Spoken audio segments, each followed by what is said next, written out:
No. The noise, yeah, the mess we make. Machine Pun Kelly, you can't in the lane. Facts and logic with a twist of chest. Strip it down to truth, yeah, forget the rest. You propose the lies right out of the park. Look beyond the shadows that set the dark. Sparks of laughter fire up the night, bringing clarity when they blur the fight. Cut through the chaos, yeah, the tangled lies. Fun Kelly with the center clear eyes. Truths and jokes gonna rock this show. Step into light where the real facts flow.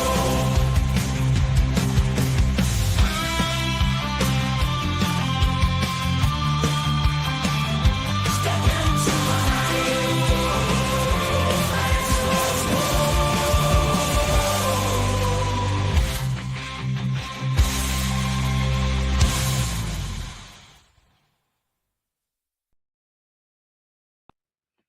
Hello and welcome to the Pun Show.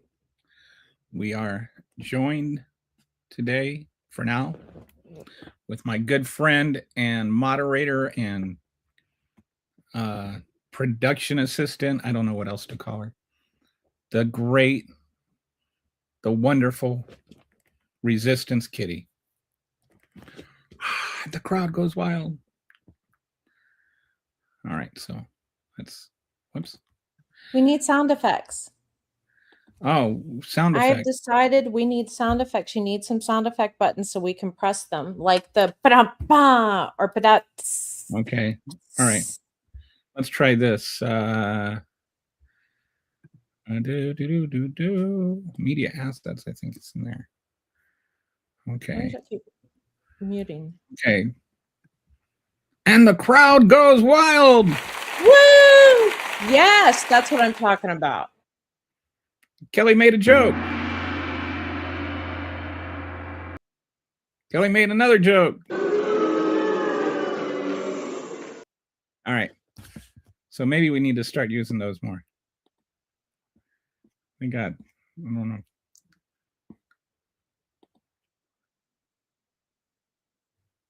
Kelly made another joke. Okay. Whoops. How do I? All right. Anyway, how's everybody doing today? We are ready for another episode of the Pun Show. Got a lot going on in the world.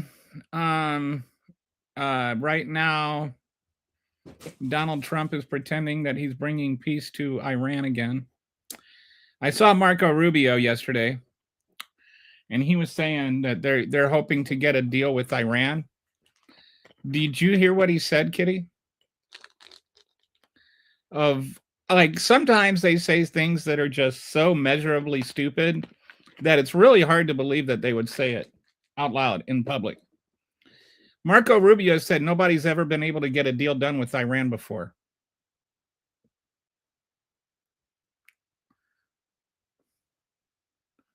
Can you believe that?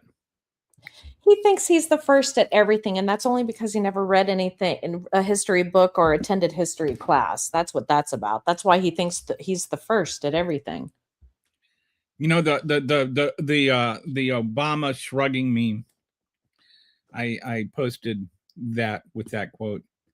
And it's almost like the Obama shrugging meme was made for that quote. So I just thought that was funny. I don't know that they're going to get anything done. I honestly don't even know that they really want to get anything done. So the next thing I'm going to talk about is something I'm a little bit sad about. And that is the passing of the Reverend Jesse Jackson. I know he was controversial, but I think he was a great man, and he actually, so much of even contemporary politics is still downstream from what he did. He used his narcissism for good and not for evil. I was thinking rainbow to woke is how I would describe it. But when I say woke, I mean woke, like not in the way that it was originally intended, but in the pejorative way that Republicans use it, which I think is a backlash against what Jesse Jackson stood for and fought for and accomplished in his life. He, back in the 80s, it created a bold alliance of Black people, white working people, Latino people, Asian people, Native American people, and the LGBT community. Basically, everybody that wasn't, you know, the what is today now MAGA or whatever. Well, in some ways, even it was hard to. The unionists, the non-union white people, were Republicans. The unionists mostly were Democrats back then. I think one of the big things the Democratic Party has done wrong is abandon unions. But anyway, he got this union together, this coalition together. And while he never won a primary or anything, it's still, the coalition itself stuck and still exists today through different candidates and in different forms, but the essence of that still exists today. And his whole philosophy was the Democratic Party must look like America actually looks. And I saw like Pete Buttigieg posted something about, you know, what Jesse Jackson accomplished, and somebody posted on there that Jesse Jackson was anti-gay, which is just completely far from the truth. He was for gay rights, racial justice, and working class solidarity, and a lot of it exists today because of him. I think if you're maybe under 40, definitely under 30, but maybe even under 40, you may not realize how far gay rights have come in the last 30, 35 years. When I was in the Air Force, I was in the Air Force from 86 to 90. And at that time, it was illegal to be in the Air Force. And I don't just mean against Air Force policy. It was an actual crime to be in the military if you were gay. And there was one base I was at, San Vito Air Station in Italy, where there were like 6, 7 gay people. And one day, a friend of mine asked me, you know, hey, you want to go to my room and get some drinks? I was like, sure. The club had closed. And he hit on me. I said, I'm sorry, man. I'm not gay. I don't have any issues with it, but I'm just not. And he's like, that's okay. Misread signals. And then like a week, 2 weeks later, another gay guy hit on me. I'm like, what is, do I have something? Why do people keep thinking I'm gay? I'm like, I'm not gay, but I know this person is. And so I told him about this other guy. And so he, the next day I'm at work, and then I get a call. My first sergeant comes into my office. Like, I was the orderly room clerk, so he was my boss. So it was like normal for him to come into my office. So he comes over there, he comes up to my desk, he says, OSI just called you and they want you to go visit. I'm like, what? Why does OSI want me? He's like, he shrugs, I don't know. And OSI, if you don't know, it's like the Air Force version of NCIS. They do special investigations and stuff like that. OSI means the Office of Special Investigations. It's AFS OSI is like the Air Force equivalent of NCIS. So I go down there, and they're like, and I see the gay guy that had just hit on me the night before. And I was like, what's he doing here? What's going on? Anyway, it turned out he was OSI agent that was running an undercover operation to bust gay people in the Air Force. That's what things were like back then. Like, they literally ran sting operations against gay people like they were drug dealers or something. So anyway, I was like, he's like, well, what happened? You know, who is this guy who needs you to write down what you told me last night? And I'm like, What did I tell? I'm sorry, I was really drunk. I don't remember anything. Anyway, they really leaned on me hard, but I never turned the guy over. I said, but that's how disgusting it was. Anyway, so Jesse Jackson thought that was wrong. He wanted to get the gay, he allied with the gays, he allied with the blacks, all the different groups that were oppressed. He said we need to come together and fight together. So anyway, he also rewired the Democratic Party before things changed. It was like a winner take all kind of situation in every state, instead of, like you get a portion of your whatever delegates, the way it is now. And so now there's proportional delegates, every vote counted, and coalition building is rewarded. So without Jesse Jackson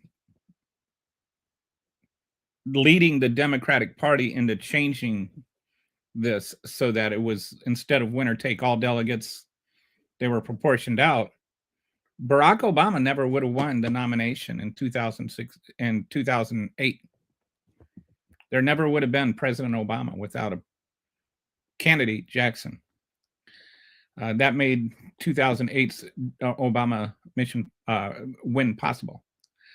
So he lost 2 election bids, but he won the argument. Basically, Jesse Jackson lost both elections. He ran in 84 and 88. I think he finished second both times, but I don't think he seriously. The second time, I think he came a little closer, but it was still far behind. But the coalition that he started still largely remains.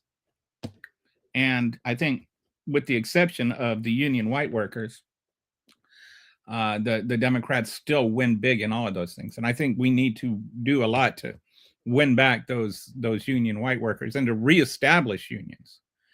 But by the Obama era, the multicultural coalition Jackson described was the Democratic Party. Obama would not have been president if it weren't for Jesse Jackson. He wouldn't have been the candidate, and he wouldn't have been the president. When conservatives attack nowadays, so then after Obama, like there's always this kind of view that there's a reactionary politics. When people win, it's in large part reaction to the last president. And this whole, like using woke as a pejorative, and identity politics and DEI and multiculturalism and woke, a term from black vernacular, by the way. All of that is attacks on what Jesse Jackson started. When they say things like identity politics, and they use that as some kind of slur, as though what they're doing is not identity politics. Nobody is more guilty of identity politics than Stephen Miller. It's somehow not identity politics if your identity is a fascist white man. DEI is something that they completely misrepresent and distort and don't understand. They think that countering racism is racism, that fighting racism is racism, that seeing racism is racism. It's like, it's not racist if you pretend it's not there. That's the entire Republican anti-DEI platform. Multiculturalism to them is bad. Oh, even, like this nonsense. There was some idiot. Oh, Elon Musk was the idiot that was talking about how our culture is all from the British Isles. Like, has he ever read a history book? Then, so anyway, all of that is the fundamental things they are attacking is still reacting to what Reverend Jesse Jackson started. So the Rainbow Coalition launched in 84. By 2008, Obama won using the same framework. Then in 2016, there was this backlash that started to accelerate, and it was economic anxiety. Remember economic anxiety? And then in 2024, it was anti-woke. Woke. Everything was wokeism. Nobody could ever define what woke means or what was wrong with woke, but they just used it as a pejorative, as a reaction. to like black people having rights and like not wanting to be murdered by cops and stuff. So he didn't start the culture war, but the culture war is a response to him. He gave the backlash something to react against. And all the wokeism, anti-wokeism and anti-culture war stuff is a response to Jesse Jackson. So anyway, just wanted to mention that he never won any elections as far as I know. But I think he has a lasting footprint in American politics that very few that have even won office have had. I think that, other than maybe Martin Luther King, there's a few people that maybe never won that have had a larger impact than him, but not many. So Kitty said, all right. Hey, Dusty, how you doing? Real sad about them recriminalizing trans people in the military. Yes. I have to see how that court case is going. It's sad. It's just like somehow your ability to serve your country depends on not being trans. I don't understand it. Person turquoise waving speech. Upgrade. This is your final warning. Oh. There must be somebody that I'm not seeing. I don't know who Upgrade 1015 is. I'm not seeing any posts from them. I guess I was scared the Nazi off. Too bad. I did not know that. I got rid of them. Ah, too bad. So sad. I guess I'll have to... after 9 comments that were defamatory, I said, and when I gave them final warning, they said they left. I didn't even block them. Were they about Jesse Jackson? They were about Dems. It was a bot. Oh, just a bot. DEI even included veterans and disabled men. Yeah, they really are shooting themselves through the foot, trying to drag down people who have been thriving-ish longer without it. Hey, I've got a joke for you, Dusty. How did Sherlock Holmes accidentally shoot himself in the toe? He went hunting and the game was afoot. Oh, here we go. Let's try it this way.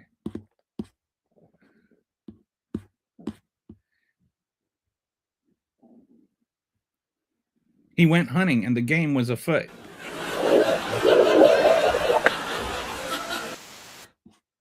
There we go. So you get it. The game was afoot.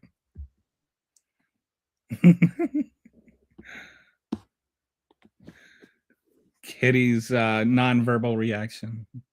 President Trump was a friend of Jesse Jackson for decades. He gave his organization office space in the most expensive neighborhood in America free of charge. Okay. I don't think he... I'm waiting for his reaction to Jesse Jackson's passing. I'm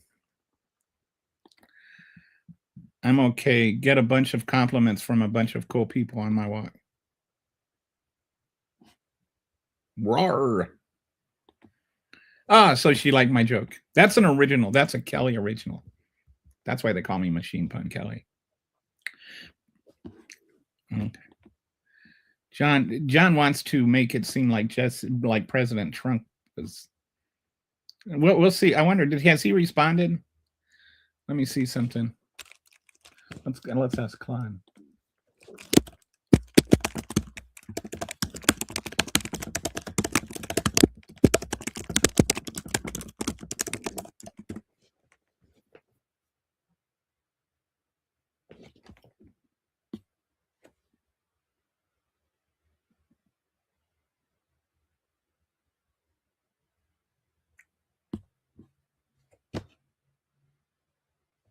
So, okay. So he has responded. Let me share my screen here. We'll be fair. Yes, Jackson passed away this morning at 84, and Trump responded on Truth Social. He called Jackson a good man with lots of personality, grit, and street smarts, and a force of nature like a few others before them, noting that they had a long personal history dating back decades before his presidency, which is what John, is that his name? Yeah, John is saying. Then he said the tribute took some notable turns. Trump used the post to defend himself against accusations of racism, saying it was always my pleasure to help Jesse along the way, and cited providing office space for Jackson's Rainbow Push coalition in his Wall Street building, as well as policies like criminal justice reform and HBCU funding. And the HBCU funding really didn't have anything to do with him. I don't know what criminal justice reform he's taking credit for, but and that doesn't undo the fact that he did things like post the Obamas as apes. He also took a shot at Obama, claiming Jackson had much to do with that election without acknowledgement or credit of Barack Hussein Obama, a man who Jesse could not stand. I don't think that's accurate at all. I think Jesse Jackson and Barack Obama were actually friends. The last bit is getting some attention given the context. Trump had just been criticized for posting and then deleting a racist video depicting Obama and Michelle as apes. So as a mix, genuine condolences and acknowledgement of the real history together, wrapped in a fair amount of self-promotion and political jabs. All right, so well, that's interesting. As far as Trump goes, that's a fairly non-dickish post. You got a small chuckle out of me. Oh, he, them. Okay. Thank you. He, them. Can I ask you something that, for my understanding, this is not, and maybe Lizzie, what, like, I know sometimes it's like he, them instead of he, him, or they, them. Why is it like a he, them instead of a they, them, or a he, him?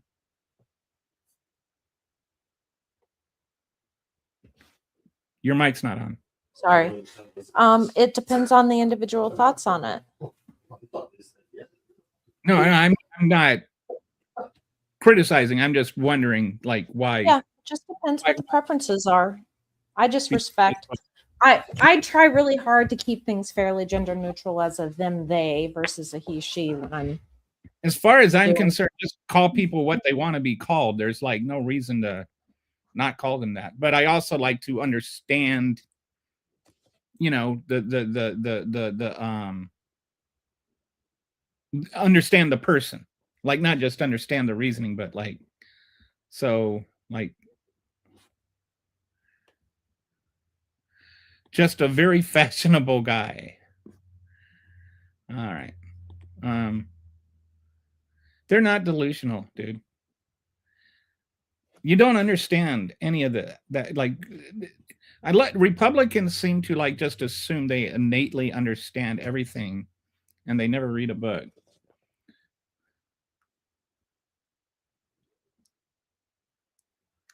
I don't care if you're black or not. I mean, it's not true. I mean, I'm white and I know that. Barack, the whole, like you brought up the whole HBCU thing. Let's talk about the HBCU thing.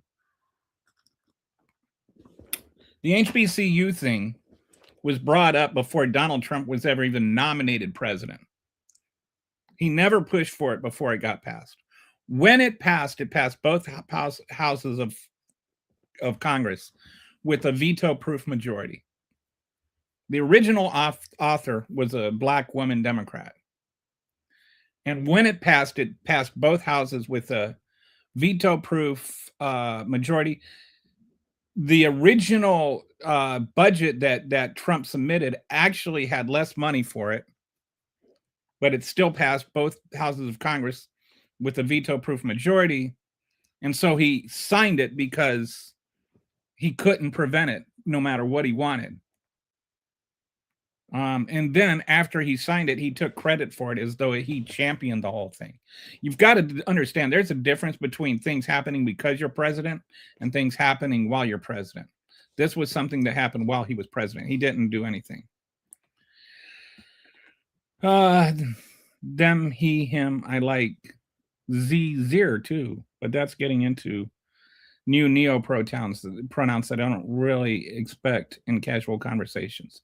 Gender is a big performance, and I'm bad at it. Yeah. I was reading like some of these things that and that's one of the reasons I like want to understand,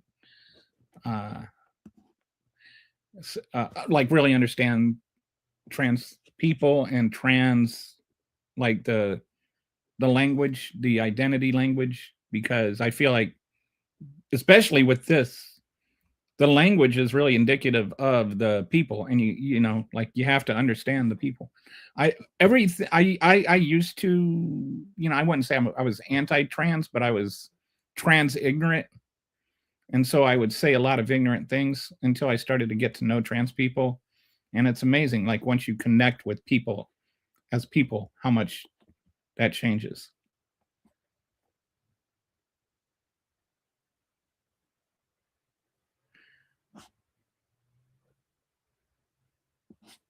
Okay. So anyway, that is what I wanted to talk about with the Reverend Jesse Jackson. So the next thing I want to talk about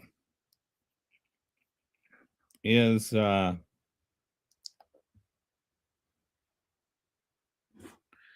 me talk about, we've been discussing a lot. Oh, I've got to import this one. As you know, if you watch this program much, we've really been kind of talking a lot about asylum, illegal immigration, and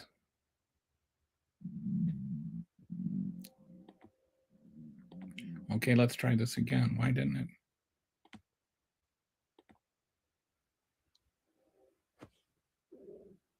Did it work? Did not work. Oh man, what's going on? This is annoying.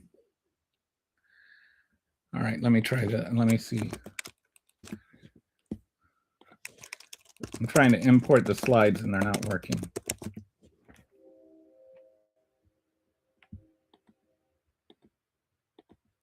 There's a lot of people, like, I think a lot of it is a deliberate misrepresentation.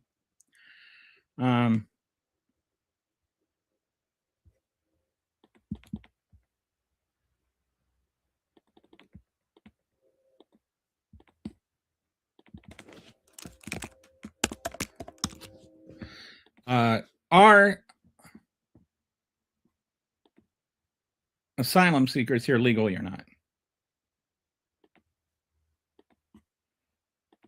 Did they commit a crime when they came over? Because I think there's this. Did it work? It's still not working. All right, so I'm going to have to do it this way.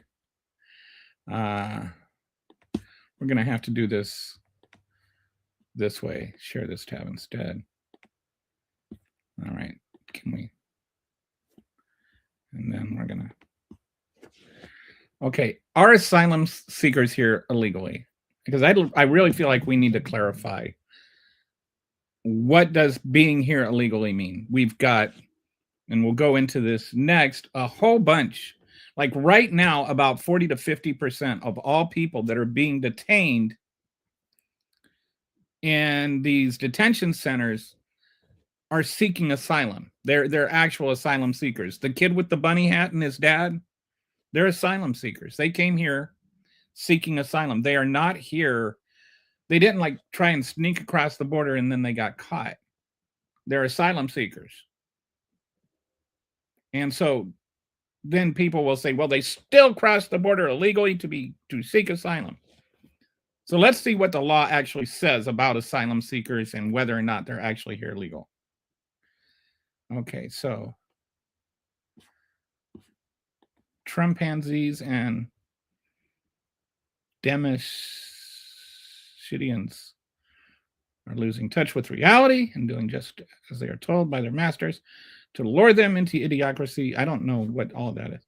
What is a Demoscenians? Is that like some sort of slur for Democrats? Who are their masters? And how are they being lured into idiocracy?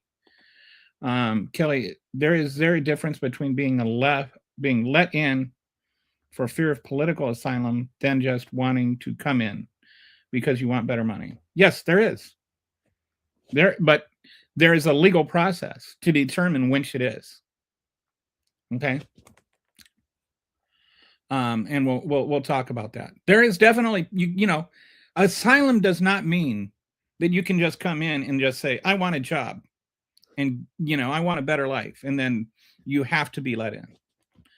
Asylum has a process. And I don't remember.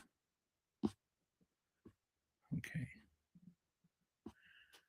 Okay. I did not go into the process here. So let me explain a little bit what the process is. Okay. So when you come over here legally, when you come over here legally, or when you come over here to request asylum, what happens is you come over and you go to a port of entry now, mostly, and you say, I would like to request asylum. Like you immediately go to a border patrol agent and ask for asylum. You're not like trying to sneak through and you get caught. And then they say, okay, you either get asylum or you don't. All right. What happens is you go through and you say, I want asylum. And then the border patrol says, why do you need asylum? And there are 4 reasons that you can request asylum. None of them are, I want a better job. And you have to be out of fear for your life. One is political reasons, like you're a political opposition. That's when people came over from Cuba. A lot of them, they were granted political asylum. One is being persecuted based on sexual identity. So like if you're in a country like Iran or something where they murder gay people and they kill people for being gay, then you can come over here and request asylum because you're gay and they're going to kill you if you go back. The other one is like race, ethnicity, things like that. And then the 4th reason is social group. And social group is pretty fluid, right? Like, what does that mean? And it used to be like that you belonged to a specific social group that was persecuted. But now it's been expanded a bit under, I think Clinton did it first, then Bush did it, then Obama did it, Trump didn't do it, and Biden did it. But the idea that, like, let's say that you are being persecuted by cartels. Cartels will recruit people against their will. They'll say, either you join our cartel or you die. And so then people will they've got 3 choices: join the cartel, which everybody agrees the cartels are evil. 2, you can not join the cartel and get murdered, or 3, you can run. And the people that are coming over from a lot of the Central American countries, that is what their fear is. That's the thing that they are fleeing, is the cartels and persecution from the cartels. And like an example, I've told this story on the show before, but I think it's really clear. There was a young one, I had an asylum lawyer I talked to, and he was telling me he had a client. There was this young woman, maybe middle-aged woman, I guess, that came over here. She had 2 sons. One was in his teens and the other was, like a preteen or a tween. And they tried to recruit the older son to join the cartel. He refused. They murdered him. And then at the funeral, they came and they sat behind this mother and her living son and let her know that he was going to join the cartel or he would meet the same fate at the older son's funeral, whom they had murdered. So after the funeral, she went home, grabbed their paperwork, grabbed what they could carry, and they walked across Mexico to seek asylum. Do you think she has a credible fear? Like there's this kind of reflexive reaction that MAGA has where they're just assuming that everybody that is seeking asylum is lying about it. So what she does is she goes and she has this, they have an initial hearing with a Border Patrol agent. Why do you feel like you need asylum? And she said, well, they murdered my older son and now they're threatening to murder my younger son. Right? That seems pretty valid. You know, and so then she gets released on parole. And being released on parole, like it's not like prison parole where you're out allowed to walk around even though you've committed a crime. It's just called parole. I think that word confuses people to where they think that that means you've done something illegal. Being on parole on asylum has nothing to do with breaking the law. It just means you're on, you know, you're allowed to be here until your asylum hearing. And so then they have an asylum hearing where they go and they see an asylum officer. And the asylum officer, their position is just to determine the truth. They're not a representative of the state. They're not a representative of the asylum seeker. They're just there to give their honest assessment of whether or not that person is legitimately got a fear, a credible fear is what it's called. And so, and they will contact people back in their home country to verify their story. They'll do some research to find out if that's true or not. It's not just all that person's word. They'll you know, interview the person, and based on what the person's saying and how they react and things like that, they'll determine whether or not that person is telling the truth. And depending on things, the under the Trump administrations, both of them, the approval rate has gone down significantly. It's usually around 60% under the Biden or under the Trump administration has gone down to like 29% of all asylum seekers are granted asylum. Then if you're denied asylum, you can try again. There's something that what I was just talking about is the affirmative course. There's also a defensive course where it's a little harder to get. You can try again with an immigration judge, but that usually doesn't work. If that doesn't happen, they file, you get a deportation order processed, and then you get sent back. So that's how the asylum system works. The main thing is that there is an actual hearing where there is a trained professional whose job it is to know how to talk to these people and how to evaluate whether or not they're true, that actually does research and talks to family members back at home and determines whether or not this is a real thing. Like somebody came over and just said, I'm gay, and then they called back and it turns out that they're not gay. Then they would say, I don't think you have a credible fear. I think you're just using this gay thing as an excuse. So anyway, that I hope that answers your question, because that's the honest answer. Some people can come over here and claim a credible fear and they don't have one. And some people can come over here and have a credible fear and they do have one.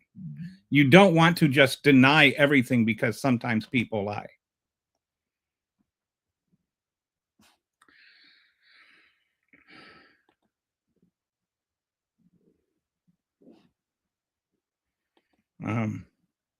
How do we, all right, well, I'm assuming, yeah. So I am assuming that I hope what I have just said answered that question. The cartel is not forcing we're not talking about, that was one example, Josh.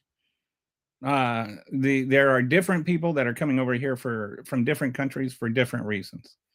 And every single person that claims asylum has to go through this same process and explain what their credible fear is. All right. Nobody gets to come over here and just say, I'm afraid, and then get sent back. The whole reason we have asylum, in case you didn't know, is that back during World War II, you had people trying to flee Germany. And in Germany, or around the world, there was no fundamental human right called asylum. And so people would just say, no, you're here illegally, and they sent them back to Germany where they could be killed. And it wasn't just Jews, it was all kinds of people, and different, like Bolsheviks and gypsies and other kinds of people were also being persecuted and killed, gays, lesbians. So after that, when we formed the UN, one of the first things the UN did was consider this whole question of asylum, and they negotiated and they figured out it should be an international human right called asylum. Like if you are in a country that is trying to kill you over something you can't do anything about, and it's not like you can claim asylum because they have capital punishment and you murdered somebody, it's not like that. But if they're going to kill you because you're gay, you shouldn't have to stay there where you can get killed for being gay. You have a fundamental human right to leave a country where you're going to be killed if you don't leave it. And so they negotiated and they came up with this idea of asylum. And so they said it's a fundamental human right to seek asylum. However, the other side of the argument was what you're saying. What are you saying? That anybody can just come over and claim asylum and there's nothing you can do about it? So the other side was, no, that's not true either. It's up to each individual nation how to determine who gets asylum and who does not. So the U.S. has laws that are conditioned that state the process for asylum, which actually, to get back to here, let's go to here now. All right. And this is actually a good point. Good jumping off point. Are asylum seekers here illegally? The legal reality versus political rhetoric. The short answer is no. Asylum seekers are legally protected under both U.S. and international law, regardless of how they entered the country. So there's two laws that are primarily here. I'm putting the U.S. law in there first. And the first, it says any alien who is physically present in the United States may apply for asylum, regardless of such alien's legal status. And it also says regardless of whether they entered at a point of entry. The only requirement to ask for asylum, and this is really, really important, the only requirement is that they must be physically present in the United States. Like, you cannot request asylum if you are not here. You cannot be here without entering. International law, contracting states shall not impose penalties on account of their illegal entry. So, like, based on our international law, if somebody illegally enters to request asylum, you can't prosecute them for illegal entry. On refugees who present themselves without delay to the authorities and show good cause for their illegal entry. So if you're coming over here illegally to request asylum, then it shouldn't be prosecuted. So both according to U.S. law and international law, it's not illegal to cross illegally and request asylum.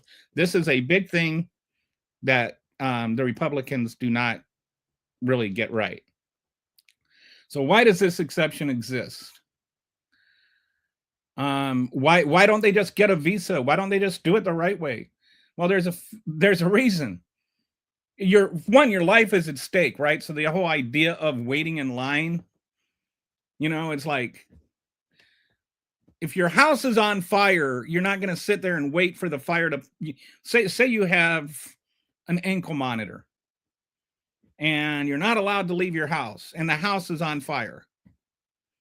You're not going to risk burning down in the house because you've got the ankle monitor on. And if the police came out and they arrested you for leaving the house with your ankle monitor while the house was on fire, that would not be a humane thing to do. So Urgency matters. That's what I'm saying. So a tourist visa, can't get a tourist visa and come and request asylum, because in order to get a tourist visa, one of the things you have to do is attest that you don't need asylum. You've already agreed you're not coming over here to request asylum to get your tourist visa. Family visa for most countries is anywhere from a 13 to 24-year wait time. You're probably going to die before then. Employment visa requires U.S. employer sponsor, not available to most. Only about, in some parts of the world where a lot of the people that are requesting asylum come from, only about 2% of the people even qualify for, even have a chance of getting an employment visa. And even then it can be like a 7-year wait or longer. Diversity lottery, there's that, which a lot of the countries, they can't even get, they're not even allowed to enter the diversity lottery.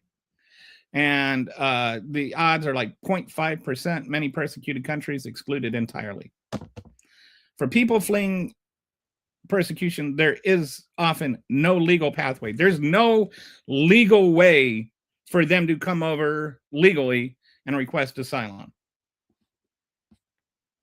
Okay, let me check the comments here and see if I got, okay.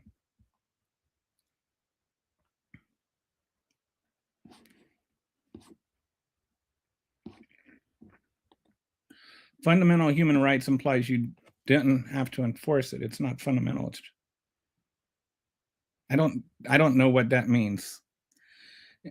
Fundamental human rights implies you don't have to enforce it. I don't understand what your distinction is there. Shouldn't they be held until we verify their story instead of just releasing them in the country? Sometimes they are, but that's all a judgment call from the border person. You've got the reason we don't is that right now I think there's about 4 million people seeking asylum in the country, and we don't really have place for them. A lot of them are like families with children and stuff. They're not a danger to anything. They're not criminals. They're people seeking asylum. Why do you feel we should hold them until we verify their story? And the other thing about that is that we're talking about the law as it is written and enforcing the law as it is written.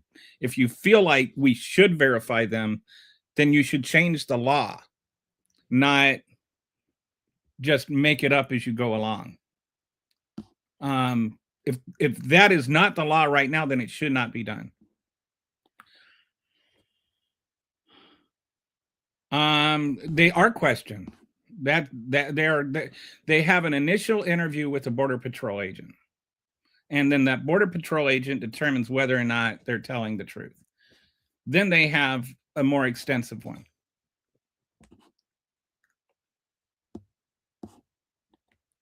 Are we discussing presidents or politics today? We're discussing some of both, I think. How you doing, Gary? In the future, try to use Romani as the terms for gypsy. Ah, thank you. Okay. As the G word is an old slur that isn't acknowledged in the West. Okay. I apologize for that. And thank you for that clarification. And Kitty was going to say Romani. Romani. I have to remember that. Same wavelength, you and me. Change the process, then legally don't just break the law or turn your head and act like it's not happening. Yes, and what I'm talking about is the current present legal process. The current legal process is what I am discussing. So I agree with you 100%. Don't just change the process and turn your head and like the one that is turning their head and pretending that the process is not there is Donald Trump and ICE. This is the legal process. And as I already posted the actual law. If you want to change the process, then you have to change the process. Oh, okay.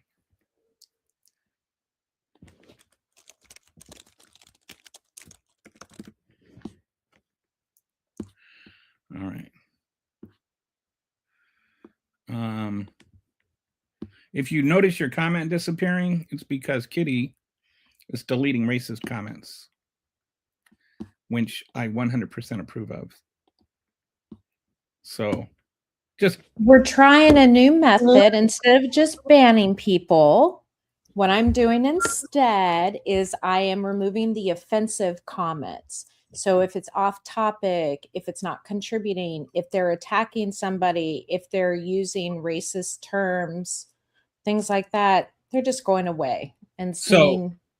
so what we're saying, we're what happy to have people contribute to the conversation. absolutely. And we whether want agree people with me or not. absolutely.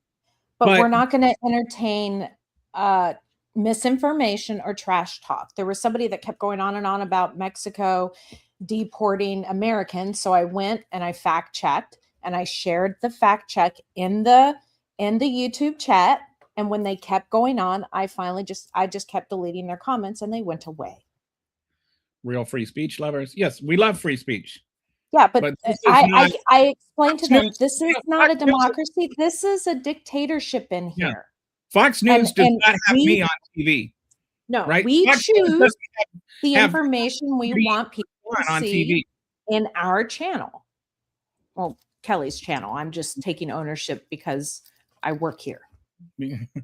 It's like you've got to understand. There's a not balance. every case- free speech does not mean you get to say whatever you want wherever you go.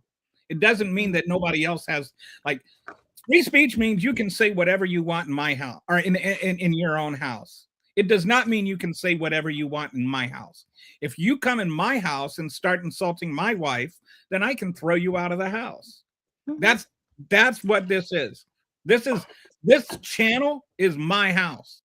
You can Mhm. say whatever you want, but I can throw you out for saying it. I'm not arresting you for it. I'm just saying not in my house. Anyway. Mm. Yeah. Oh, hang on a second. I just noticed something. Got it. Hey, Google, turn on the lights. I just realized I don't have my overhead lights on. You got a Google thing? Mm-mm. No, because I'm in the resistance and I don't want them tracking my shit. So, okay. Guys, I'm just around. Okay, that's right. We get a little sensitive about it. Sorry. No fire in theater and all that. Yep. Change the process. Okay, so all right. And we got this over here. I read one of your newsletters the other day and I thought it was really good, and then I forgot to read it today. All right, so back to this. Oh, whoops. All right, here we go. And hide current comment. Okay, so this is the government's, or I should say, I shouldn't even say the government's bait and switch. This is Trump's bait and switch. Person flees persecution and crosses the border. They immediately claim asylum, legally protected.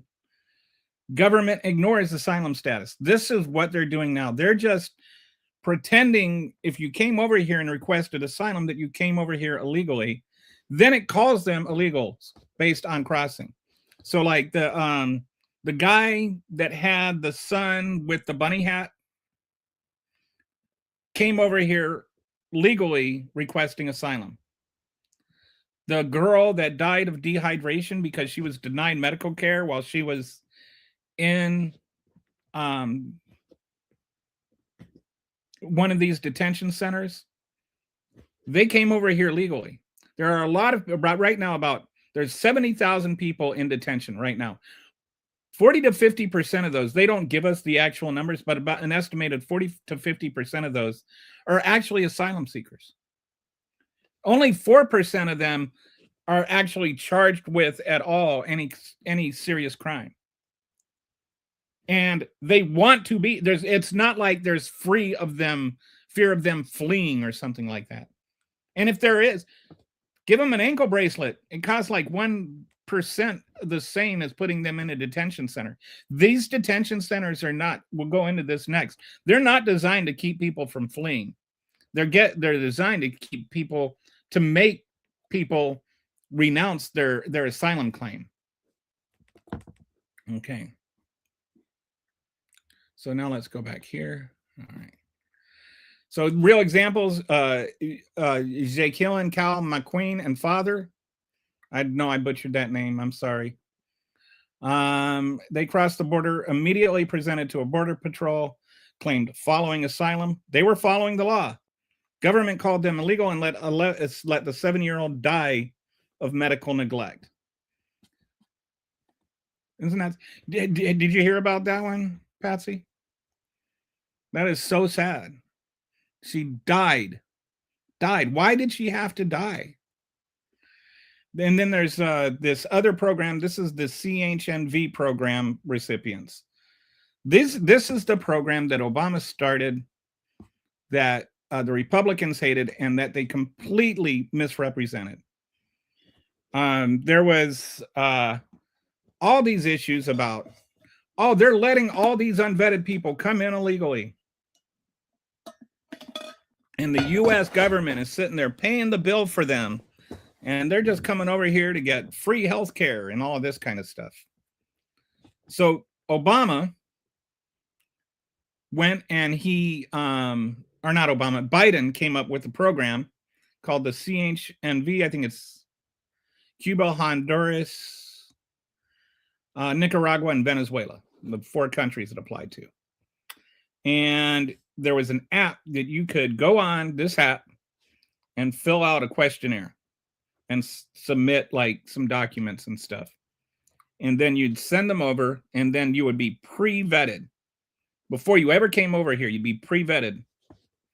And then they would look at your case, and they'd look at your papers, and they would make a determination.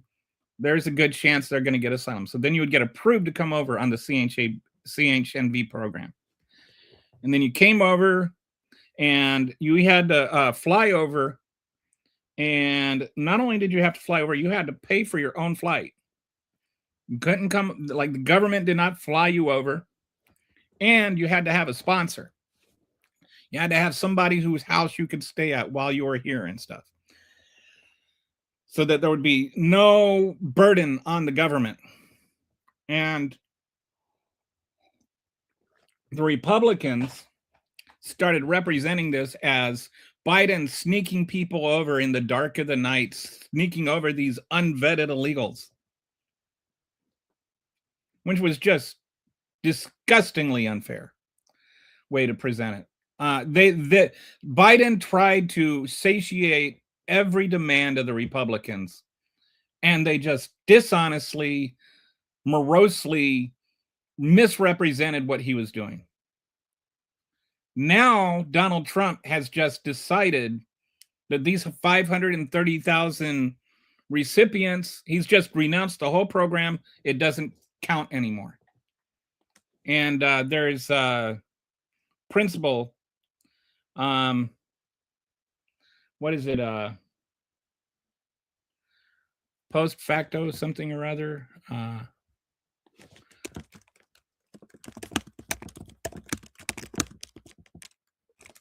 Ex posto facto. And what that means is if somebody, like, let's say they made a law that it's illegal to wear a MAGA hat, just, not that they would or anything, just for discussion's sake. They made a law that said it was illegal to wear a MAGA hat. And so then somebody saw a picture of you wearing a MAGA hat 2 years ago. And so then they came out and they arrested you for wearing a MAGA hat. And you're like, but I wasn't wearing that MAGA hat. That I was wearing that MAGA hat before it was illegal. So you can't prosecute me for that. That's what ex posto facto means. It means after the fact. You cannot prosecute somebody for breaking a law after, if they pass the law after, you broke it. So these people that came over here legally under CHNV program, they came over here legally. Trump renouncing it after they came over here does not mean they came over here illegally.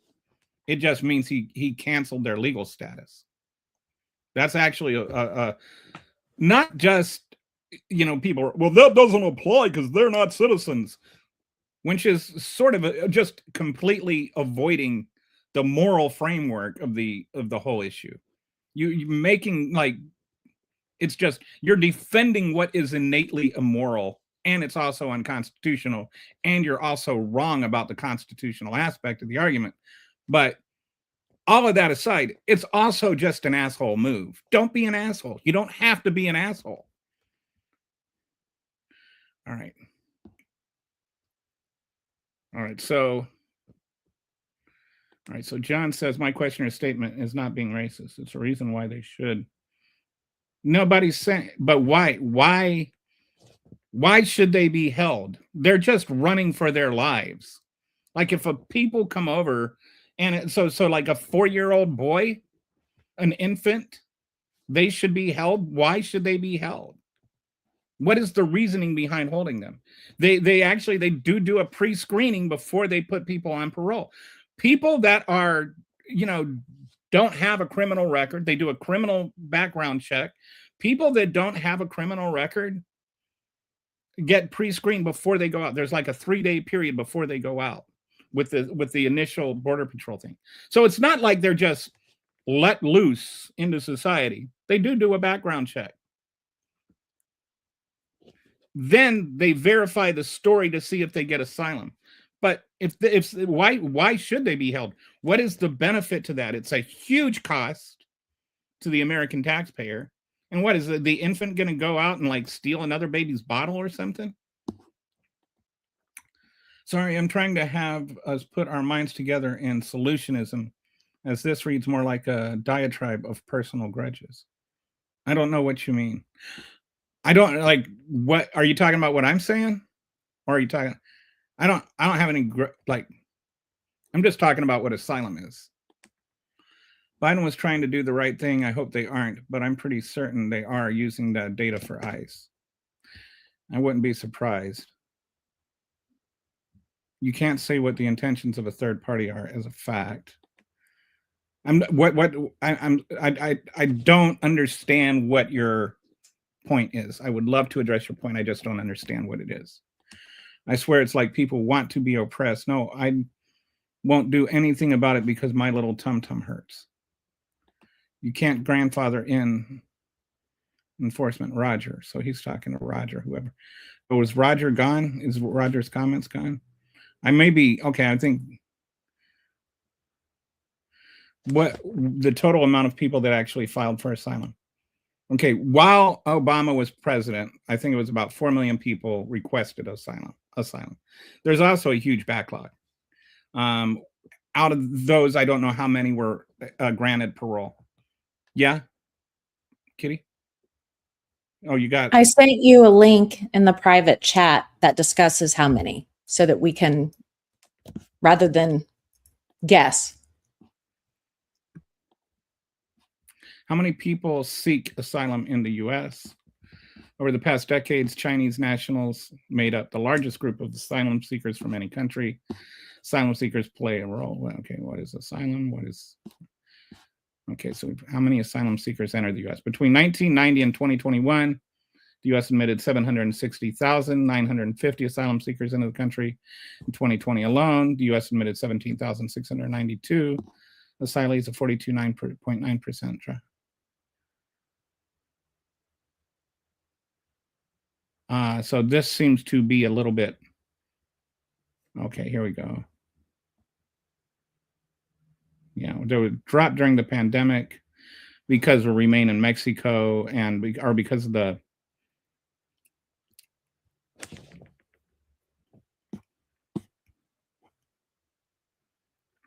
Okay. More than 165,000 were granted affirmative asylum status between 2013 and 2022. Okay, here, let me ask Claude this. All right. I think maybe that'll be there are currently, I think it's 4 million.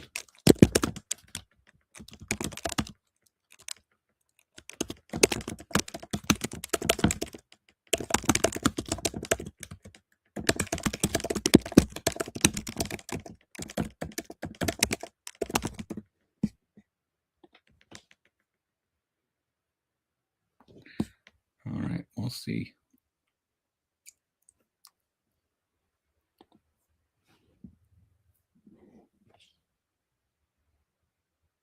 As of the end of December 25, out of the total immigration court backlog of nearly 3.4 million cases, about approximately 2.34 million immigrants have already filed formal asylum applications and are waiting for hearings or discussion.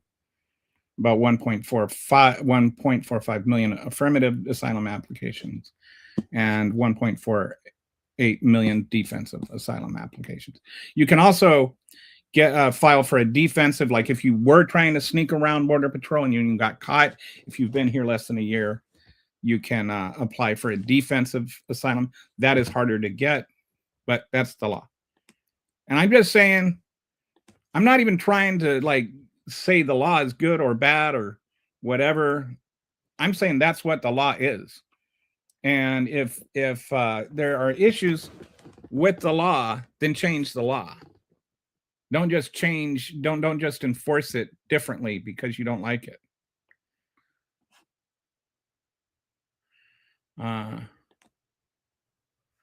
Yeah, dangerous. If they're dangerous, they're typically they're refused right away. If somebody comes over here and they're like a murderer, you can't, you can't, you don't even qualify for asylum. And they do the, and they'll get in the background check. And if you look in the reports, they'll have the number of people that were rejected outright for those reasons.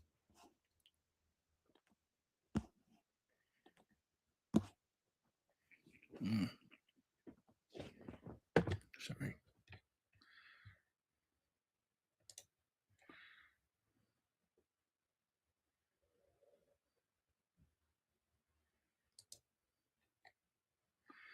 Okay. Yeah, it's not easy to get documentation even for your own kids who were born in America. It's something Amish expats struggle with too. I wonder if ICE is bothering the Amish. They don't get documentation. There's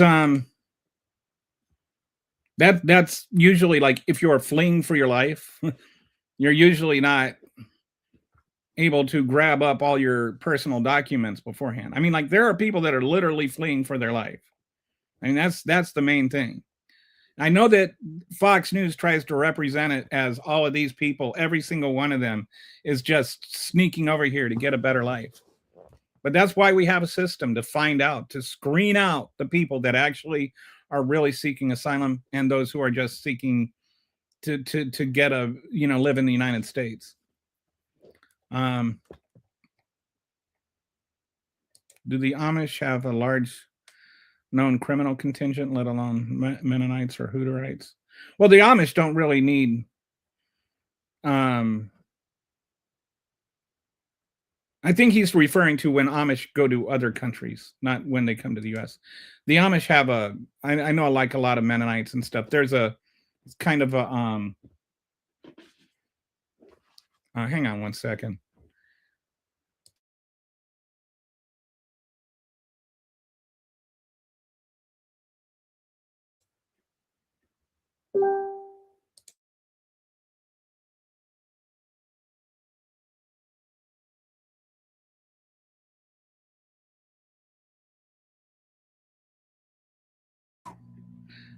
Had to turn on my air conditioner. It's hotter than a goat. The dining room isn't in heat. Cool mode. I know.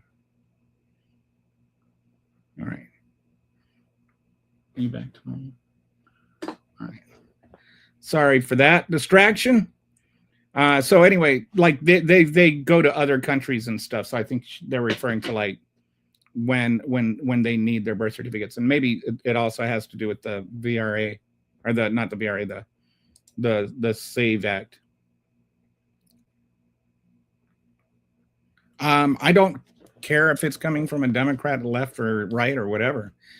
If that's the law, should Trump enforce the law the way that is written? Yes or no? And this is the whole difference, dude. This is the entire difference between open borders and closed borders. Open borders, all that meant is that Joe Biden enforced asylum laws. That's all it meant. Closed borders to Trump means he just shut down the international right to seek asylum and stopped enforcing asylum laws. So I don't care if you think it's ironic coming from a leftist Democrat or whatever. That is the law. So it's like you can't have this both ways. You can't be sitting there going, enforce the laws, and then find out what the laws are and find out you don't like the laws and then say, well, that's what the liberal Democrats. Oh, you can't say that. You're a liberal Democrat. People who come here that are vetted know how much there is to lose. Do you believe the left manages these systems? Yeah, I don't think the left manages these systems at all. I know asylum officers. It's not like there's this leftist movement among the asylum officers or anything. Go look on Glassdoor.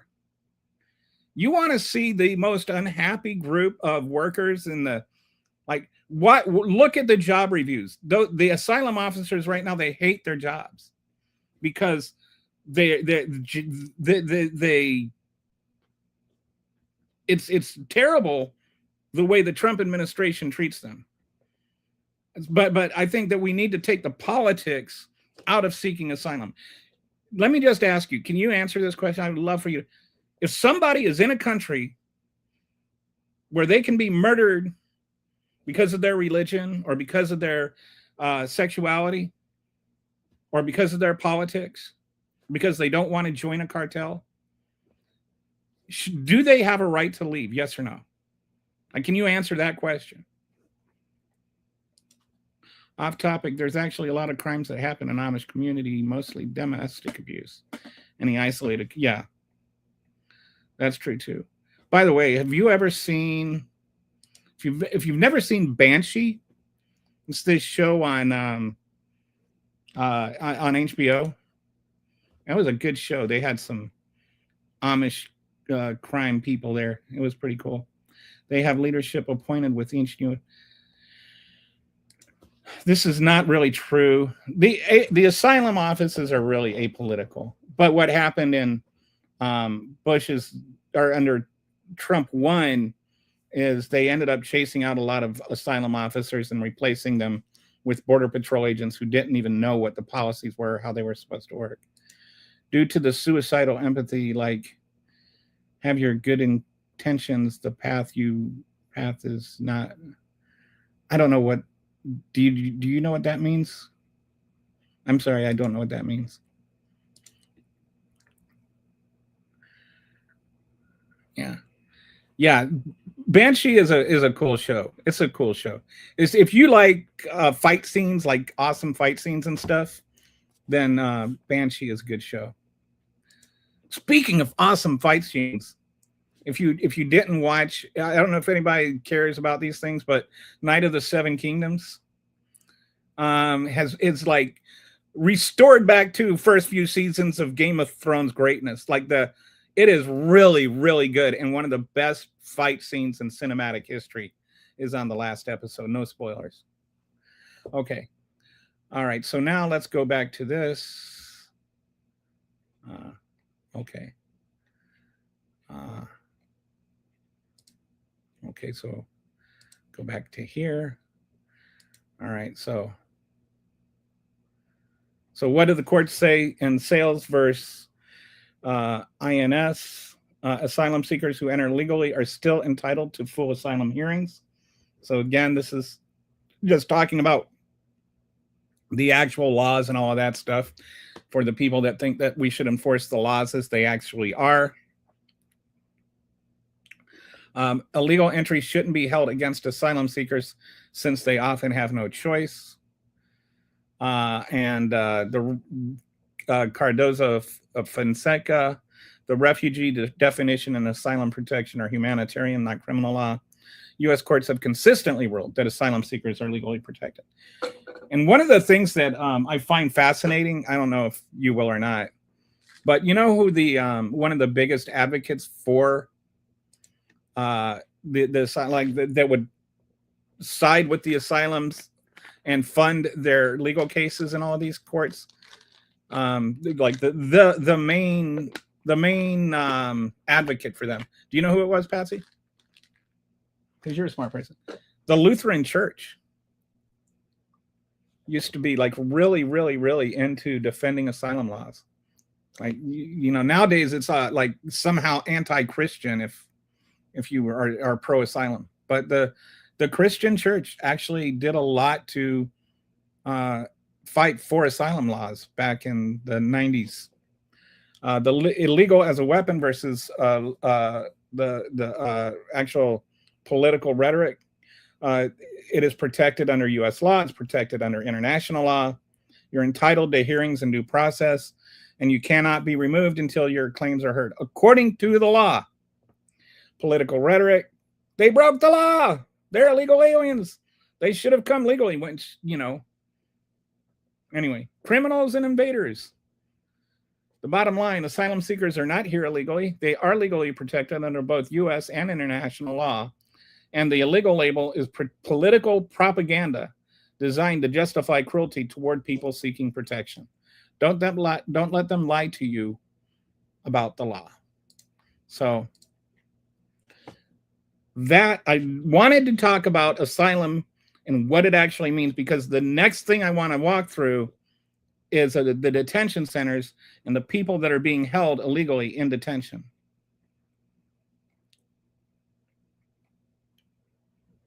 Okay.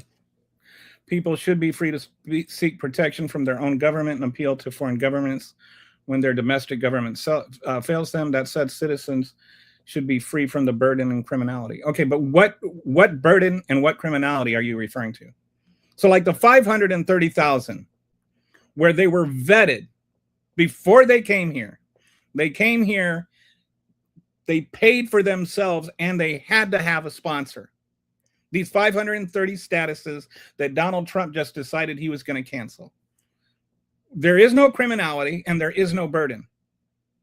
There is zero burden on the United States is not paying for them, and they've already been vetted before they ever even came over here. So there's no crimes involved. They didn't even cross the border illegally.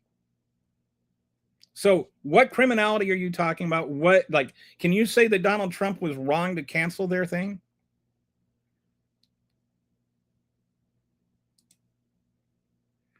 Yes, please do. Like, comment, subscribe. I love that. Thank you.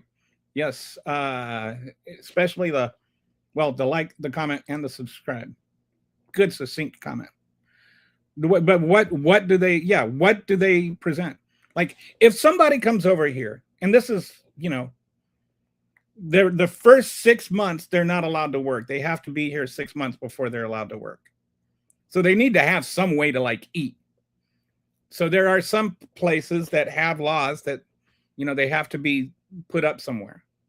But the goal is to find, you know, homes for them and to find sponsors. A lot of them have sponsors that are relatives or whatever. But you're also talking about people who are being persecuted, right? You're talking about people that a lot of them are poor, a lot of them that don't have money that's saved up, a lot of them that actually had to pay coyotes a whole bunch of money to be able to come over here. So it's like there's a humanitarian aspect to this too, right? Hello again, Kelly. I hope you're doing well. Hey, it's Amp. Arn, I can't figure out, like, I don't know what that letter thing is there. How do you pronounce that name, Kitty? Arn Bor or Arn? I have mild dyslexia, which makes it even harder. Can you phonetically say how I'm supposed to pronounce your name? Where would you hold them while they are waiting for their illegal? Yes. So your claim is that no vetted people have committed crimes. And I'm saying that people who haven't, if you've vetted people and they haven't committed crimes, you shouldn't be assuming that they may commit a crime someday. Like, nobody's committed crimes until they've committed crimes. But I am saying that people that are vetted and they haven't committed crimes are not criminals. How you doing, Brett?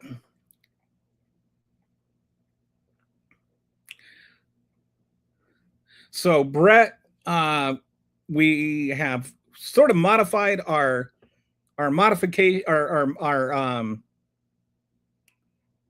monitoring rules. We're deleting racist comments and comments that are just over the, like distractions from the conversation, but we're not banning people. We're just trying to monitor the conversation rather than kicking people out. Brett is also a monitor. My two monitors are Brett and Kitty. Aren't Thor? Oh, I never would have gotten a TH sound out of that. Okay. Is that a letter from another alphabet or something? You're on mute. Is that right? Norwegian or Finn? Oh, maybe, yeah. They need to appeal before arrival. What do you mean they need to appeal before arrival? I don't know what you're talking about. Like, I don't think you know what you're talking about.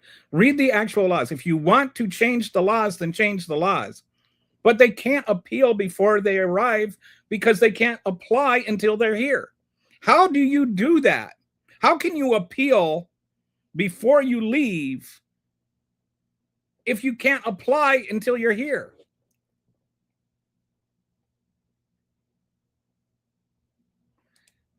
It's a thorn from, it's a thorn from Old English. It's a the sound. Well, look at Dusty with your big brain. Look at the big brain on Dusty.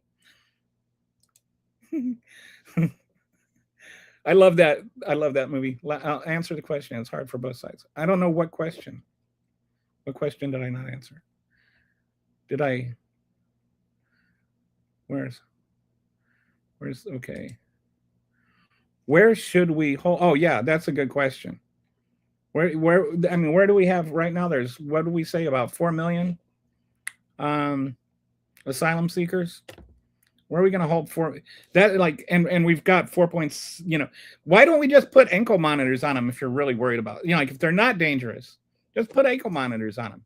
It costs 1% as much to give somebody an ankle monitor as it does to put them in a detention center. And by the way, these are people that are coming over here seeking asylum. They are not trying to run away. They weren't snatched up. They went and they turned themselves in so that they want to go to their court hearings. Why are we snatching people up at immigration hearings if we're like sitting there saying do it the right way? How can you do more the right way than actually show up for your immigration hearing?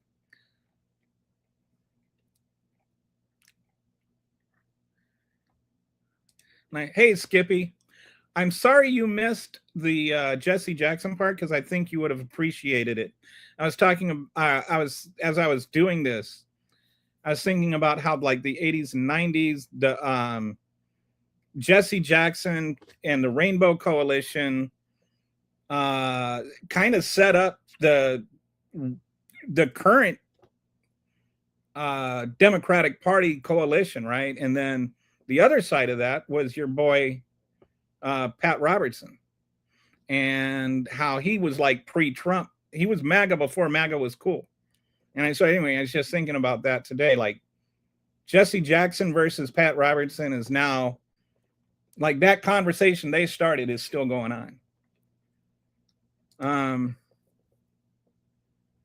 Apparently our government has made it too easy to, our government hasn't changed anything at all, John. The immigration laws have not changed in like 30, 40 years. If we want to change the laws, we should change the laws. But our government did not make it easy to come here. It didn't make it any more difficult to come here. It didn't change anything at all. Just the number of people that are fleeing and requesting asylum has changed. Not that we did anything at all.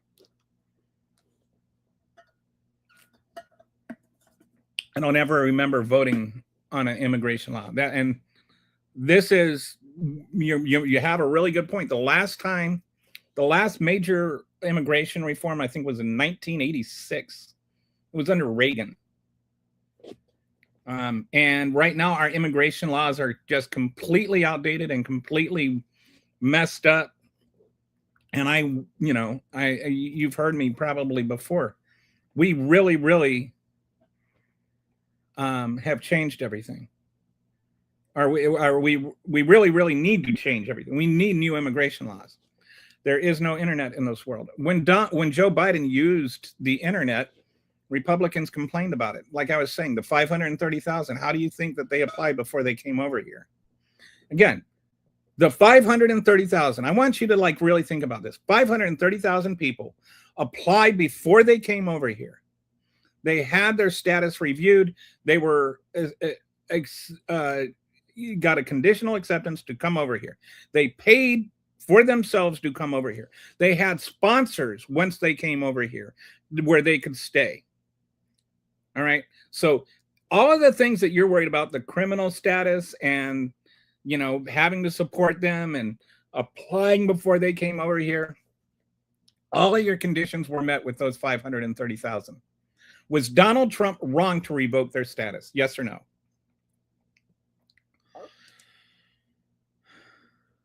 I just realized the character is under the T on the Apple iOS keyboard. Oh. So that's the capital?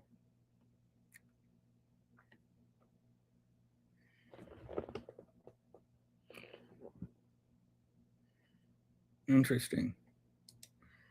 Congress had a bipartisan immigration law until Trump told Republicans to kill it so he could run on fixing it. Also, I didn't answer my inquiry as to what actions an asylum seeker can actually be held responsible for. I don't know what you mean by what actions can asylum seeker actually be held accountable for. I don't understand. He thinks that everybody on the left, I hate the generalization, but everybody on the left is thinks that immigrants should get away with crimes. Oh. Why do you think that? Is it like, are you like thinking that I think you must be like thinking about sanctuary cities or something. Anyway, we're going to stick on the asylum topic right now. I think I've honestly tried to answer your questions. I don't want to get like derailed completely. So I've answered your questions. We're moving on. Thank you. I think I've been fair. What do you mean held responsible? Yeah. Yes, but with ankle monitors, the detention centers can't earn money. Exactly. Which, by the way, I went over this the other day. Detention centers are that when you spend $40 billion on detention centers, somebody's making $40 billion. That's a good idea. I don't know. I wish Democrats would like point this out. Just give them ankle monitors. They're a lot cheaper, a lot easier to monitor. Be intellectually honest. I am being intellectually honest. The implication that nobody has said that illegal immigrants cannot commit crimes. No, like you're saying be intellectually honest, and then you are presenting a completely dishonest straw man argument. Your question, your demand here is not an intellectually honest argument. You be intellectually honest. Okay, first of all, illegal immigrants and asylum seekers aren't illegal immigrants. Okay? And secondly, asylum seekers commit crimes less often than American citizens do. So if you're being intellectually honest and you want us to be intellectually honest, you be intellectually honest, CSS. Where is your evidence that asylum seekers commit more crimes? Asylum seekers are definitely disinclined from committing crimes because it's going to ruin their seeking asylum. You don't walk across an entire subcontinent to get here and then just, steal a pack of Hubba Bubba and get sent back. Do you vote? Nobody votes on the federal laws except for representatives and senators. Asylum seekers are legal. That was kind of the whole point of the whole thing I just went through.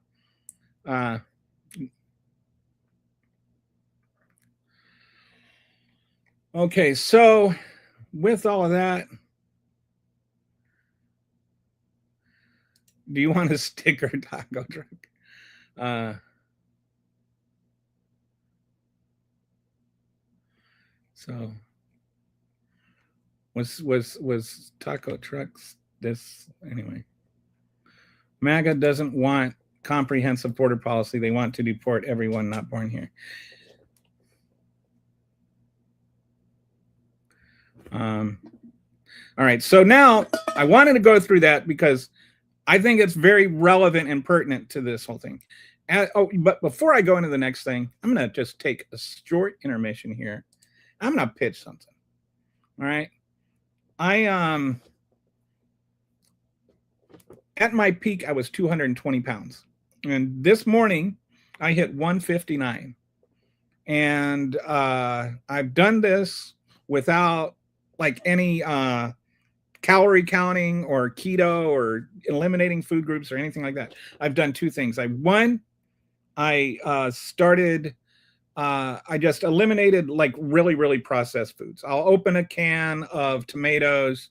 I'll use frozen vegetables because sometimes frozen vegetables are, and frozen berries are actually, they like pick them, flash freeze them, and then, they're healthier than the 2-week-old fresh ones that are sitting in the produce aisle. But other than that, minimally processed foods I'll use, but processed foods in general, I don't eat. If I'm not eating frozen meals or anything like that, I'm not ordering from DoorDash where it's like 50% salt anymore, and just cutting out those two things. And the other thing is I started milling my own flour. And so here, just want to show you something I made. That is a cake I made this weekend. It is because I want to show you, I am not, eliminating sugar. This cake was so yummy that I wish I could give everybody watching a bite. It is a triple chocolate chip cake. I made it with fresh milled flour. I used soft white wheat that I sifted. It's just so soft and tender and moist. It was so yummy.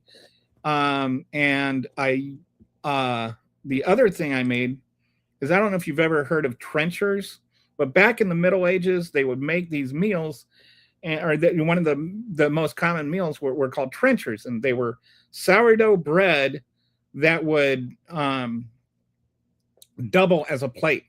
And they would take like stews and beans, and they would put it on top of this sourdough bread, and then like they would just eat it right off of the bread, like an open-faced sandwich, but the bread was also the plate.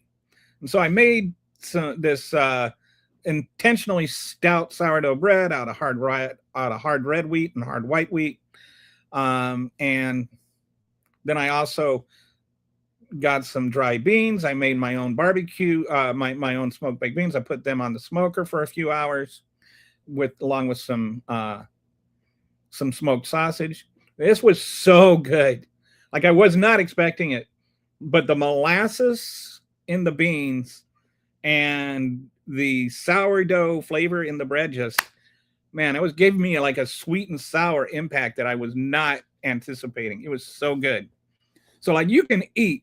If I were a younger man, I would open up a food truck or a restaurant called Trenchers. I could sell out of these things like crazy, just different versions of it. It was so good and so filling. But I've been losing weight and eating the best I've ever eaten in my life. And a lot of it is by just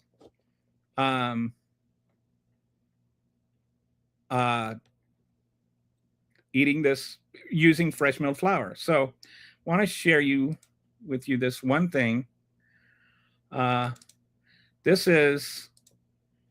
an affiliate for Nutrimil, and I got this thing called an Artiste, and this is a mixer. And what I like about this mixer is that when it mixes, you see it's got this thing right here, and the little handles for the mixer, and you can see it here better.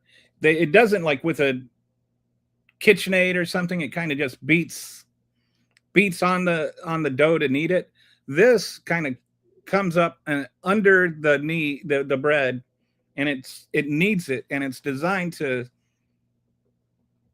mimic hand kneading. And that's really important, because once you start getting into it, You want to maintain a certain temperature for your dough while you're kneading it so it doesn't start activating the yeast too soon. And with the KitchenAids, it'll heat up your dough like 20 to 25 degrees and activate the kneading too early. But anyway, or activate the yeast too early, so then it doesn't get the same rise and everything like that. So I got this kitchen mixer. I started using that a few months ago. The very first time I used it, the bread was so much better that I actually wrote Nutrimill and said, hey, can I be an affiliate? Because I want to tell people about this, but I want to save them some money when I do. And they have a sale on it right now. If you use MPK20, you get a 20% discount. So you save $40 on the regular price. And on top of that, you get this bread bundle, which is right here. And that's, you get these two really nice enamel covered cast iron steel pans. You get these, I forget what they're called, but they're these things that you put them in the pan first. So then when you pull out the pan, when you pull out the bread, you don't have to worry about tearing the bread. And you get an upgraded paddle for your RTs. You can also, if you want, fortunately, what happened is they keep selling out of the grains, or the mills. But the classic grain mill is what I use. When they come back, I'll let you know. But honestly, I just want to encourage everybody, if you are not eating fresh milled flour, try it. I have a Amazon link. I don't have it here. I'll post it in the thing, but like, just go on Amazon, they have grain mills that start at like $60, $70. Just try it. It is so much of a better way to eat. It's so much healthier.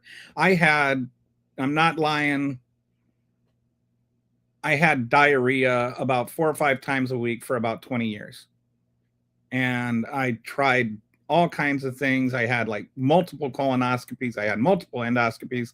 The doctors could not find out what was wrong with me. Since I've transitioned to fresh milled wheat, nothing but like solid poops. Sorry to get graphic, but I'm telling you, my metabolism has improved. I think that's also why I'm losing weight. It's just my metabolism and my gut health are so much better. There's so much more nutrition in fresh milled flour. There's so much more flavor in it. You can do so much more with your baking as you learn to use it, because you can choose what kind of flour you want, which means you can choose how much gluten is in it. Anyway, I just wanted to take a couple of minutes and pitch all that. I probably won't get anybody to buy an Artiste, but if you want one, just go to Nutrimill, go to Artiste, and then when you check out MPK20. All right, so let me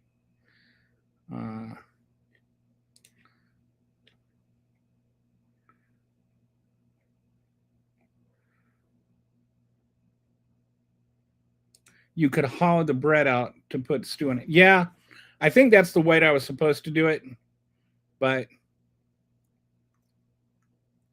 man, it's so good. It's so good. Even if you just buy sourdough and baked beans, try beans on sourdough. Yeah, micro. I think with these kinds of things, you have to change your lifestyle. People are always like, well, I went on this diet and I lost 40 pounds. And as soon as I went off, I gained it all back. And I'm like, so, okay, you got fat eating a certain way. Then you stopped eating that way and you lost a lot of weight. Then you started eating the way that made you in the fat in the first place again, and you got fat again. But it's the diet's fault.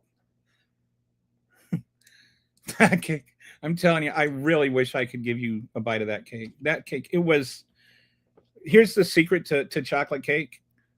Put a cup of hot coffee in the batter. Then you won't taste the coffee, but it gives the chocolate so much depth. I prefer truth over what people think. Most people prefer comfort and illusions and narrative over physical truth, nature, and laws of reality. That's good. Thank you, John. don't know what I'm. What did I? Somebody say something about humility somewhere. Anyway, I hear that from people all the time. It's usually going to be paired with some unhinged belief or sales pitch. Without it, our blind bots consume us like cancer. Well, apparently we've got a pro-humility crowd, which I agree with. Mass is also energy for what it's worth.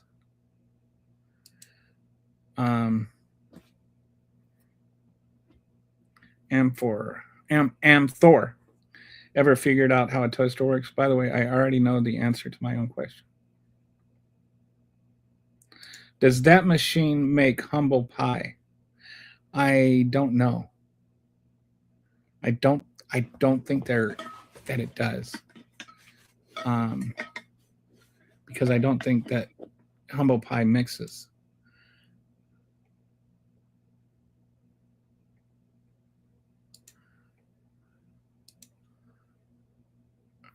Somebody likes beans.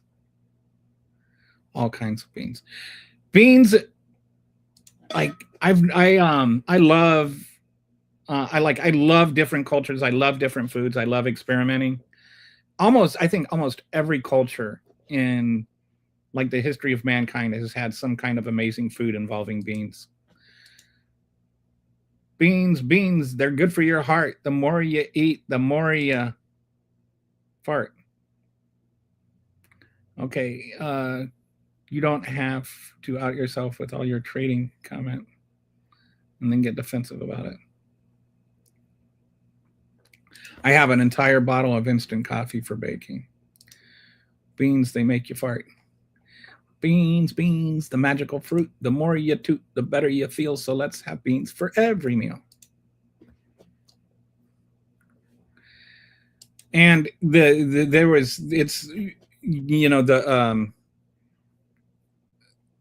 the thing about fresh milled flour is it's so much higher in fiber than regular flour. It's also the bioavailability is a lot greater. Like the nutrition, when you get whole wheat flour, it's nowhere near as nutritious as fresh milled flour, because the moment you mill it, it starts losing its nutrition. And like within 3 days, most of that is gone, and then the oils in the bran start going rancid. So that's why like people are like, they let clean white flour actually tastes better than whole wheat flour, because you get that rancid, that taste that you don't like in the whole wheat. That's because it's been sitting around. But with fresh milled flour actually tastes way better than either one of them.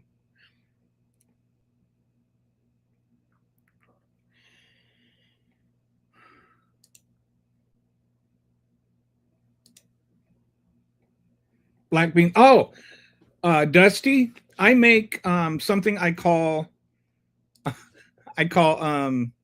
burrito brownies, where I make brownies with black bean flour, my Nutri-Mill, my classic, my mill. I know that some people use like cooked beans, but I use just dry black beans. I milled them to make black bean flour. And then instead of oil, I use an avocado. So I use an avocado and black beans to make brownies that you would not know weren't made from regular flour and sugar. You would never know if they are so good. But you can just use an avocado in place of the oil. There's enough oil in the avocado. I like bean patties also.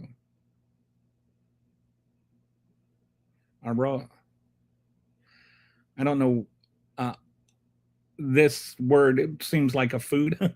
We're very low key. My favorite food in the Caribbean. Oh, are those like the Cuban bean dish? That's so good. Like black beans and rice, the Cuban black beans and rice.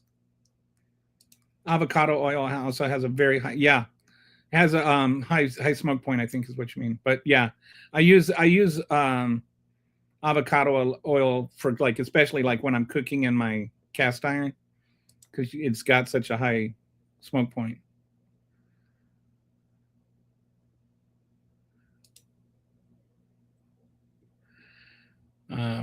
Please pray for the lost left. They approve criminals and drug dealers, woke agenda, and rapists. Well, that's a very helpful comment.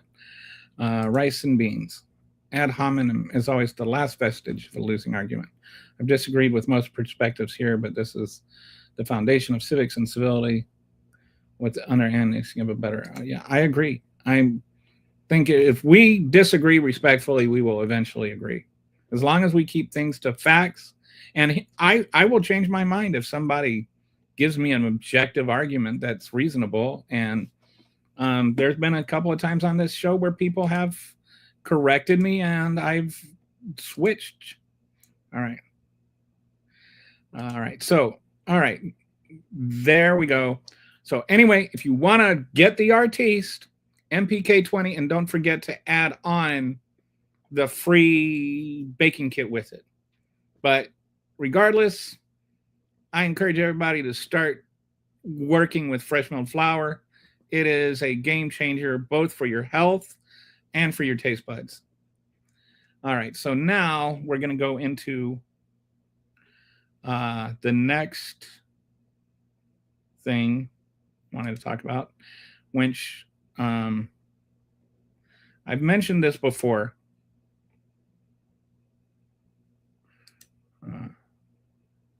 A few times.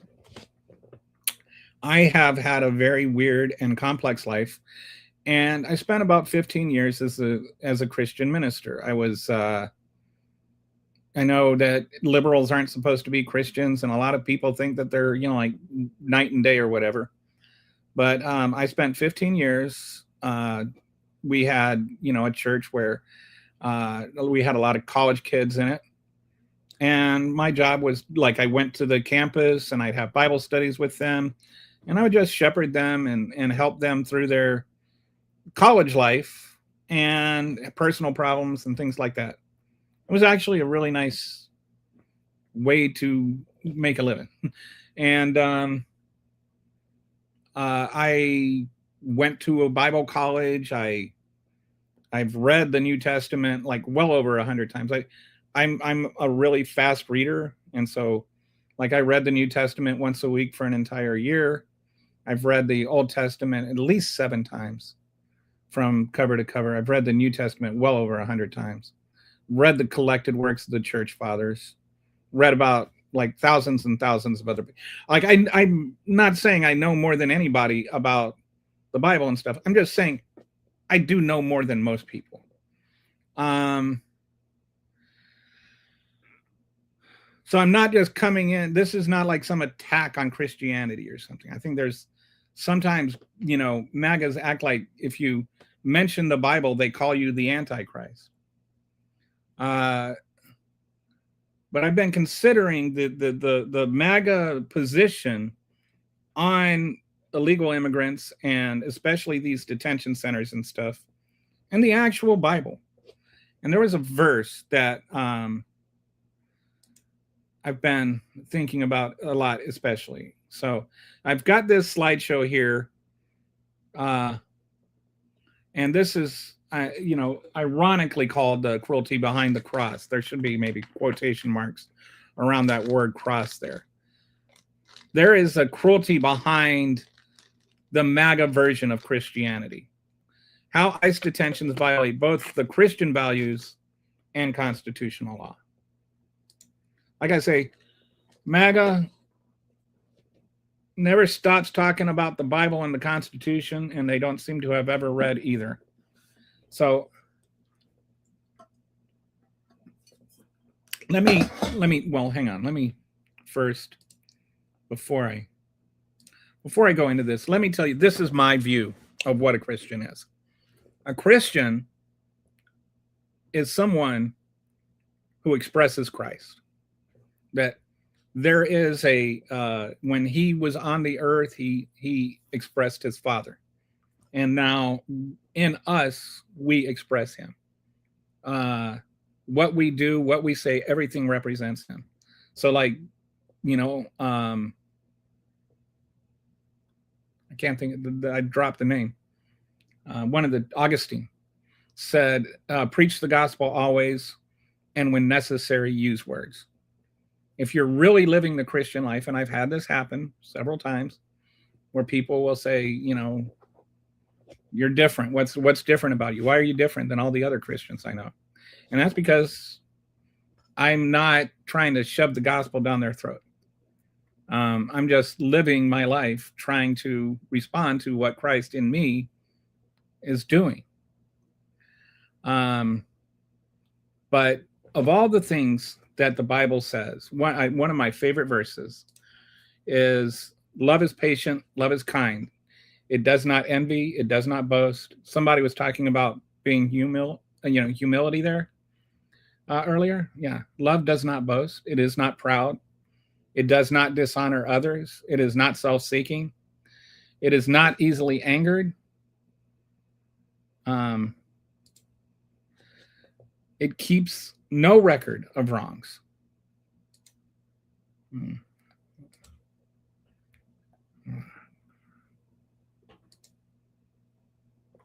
So this is even just these three words, love is kind. I think that, to me, kindness is God expressed. Kindness is love expressed. Kindness is the difference between saying you're a Christian and being a Christian. It is your acts. It is the acts of being a Christian. If you're not kind, then you're not living Christ. That's my personal view. I'm not saying you need to be a Christian.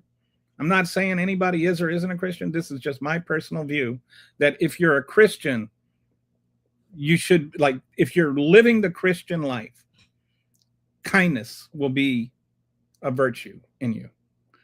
I do not see the current situation with the detention of immigrants as something that anybody could ever describe as kind. And yet the entire MAGA movement tried to define themselves as a Christian movement. All right. So there's 73,000 current people being currently detained, and about half of those are asylum seekers. And as we just talked about, asylum seekers are not here illegally. They're not here. They're not criminals. 74% of them have, 74% of all people don't even have a criminal history. And then most of the people that have a criminal history at all are things like they ran a light, or there was a rolling stop, like they're misdemeanors and traffic violations. Only, like, I think it's only 6% of them have any kind of violent criminal history. And that's not that's all the detainees, not the asylum seekers. So we've got Jacqueline Cal Menquin, a 7-year-old child from Guatemala. She died of medical neglect in CBP custody. Her family was denied water. Father was forced to sign English forms that he couldn't read. So they forced him to sign these papers. He didn't know what they were. The family was denied food and water. She died of, the cause of death was dehydration. She had some other conditions which made it worse. But if she had just gotten some water and some medical care, she probably wouldn't be dead right now. I'm just saying, killing children is not kindness. Killing children is not the Christian thing. And then you've got Liam Canejo Ramos, a 5-year-old child. He's the one, the kid with the bunny hat. He was detained in Texas for 10 days until the public outrage forced release. And here's the thing I think is so horrendous, so horrible, so inhumane, and so unkind about all of this. Liam and his father, they were two that came over on this program that I was just talking about, the 530,000 that had been pre-vetted and had filled out all the paperwork, and they were not living on the country's dollar. They had sponsors. They did everything as absolutely 100% the right way as they could. And here they were detained And this is one of those things where they were detained rather than admit they were wrong and let them go. ICE continued to detain them, and they said that they would, release them if they renounced the asylum claim. I mean, can you imagine that? We'll get into it. They're torturing children to get their fathers to renounce asylum claims. They're saying, well, your child can be tortured here, or we can deport them and get them murdered there. And is that Christian? Is that kind? Are you okay with that? Like, at what point is ICE wrong to some people? I don't understand. Like, if you're going to say you're a Christian, then defend what is Christian here. This is not Christian behavior.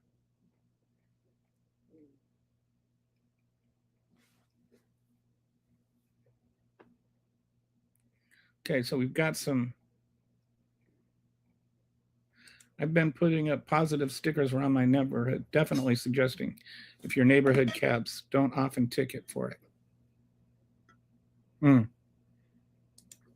Do they collect works included Enoch and the Dead Scrolls? The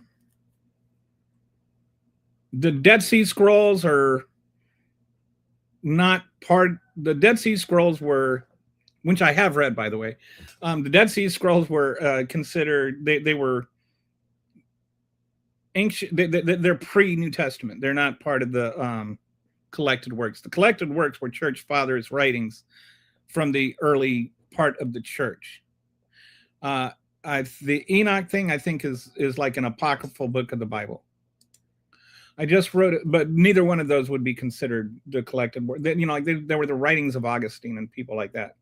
I just wrote a paper about this last week. Nowhere in the Bible does it say that it's our job to impose the law that is written in the Bible. And this is a really accurate observation. In fact, if you read all the Gospels, this is one of the really striking things. Jesus did not condemn any sinners. Like, he never went up to sinners and said, oh, stop sinning, you bad person. I mean, he would, like, there was the woman that was caught in adultery, and he told her, go and sin no more. So you can say, well, he told her not to sin, but, don't want to go into that. It's more, he was speaking into her, the empowered to not sin. But he didn't condemn her. He forgave her. They were going to stone her. And he said, he who is without sin cast the first stone. All right.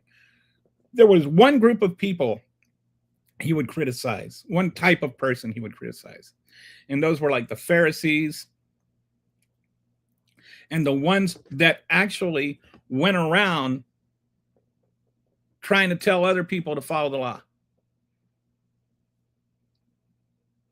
And in the New Testament, Paul addresses these people. He says, you who say follow the law and do another, you who say one thing and do another, do you not know that there is a worse place because of than them because for you? Like, there's literally a special place in hell for the hypocrites, for the people that go around and like condemn everybody else and try to make everybody else behave in a certain way, and they don't worry about their own thing. The Bible the New Testament is clear. Don't worry about if other people are sinning. Where are you at? Where are you at? Okay.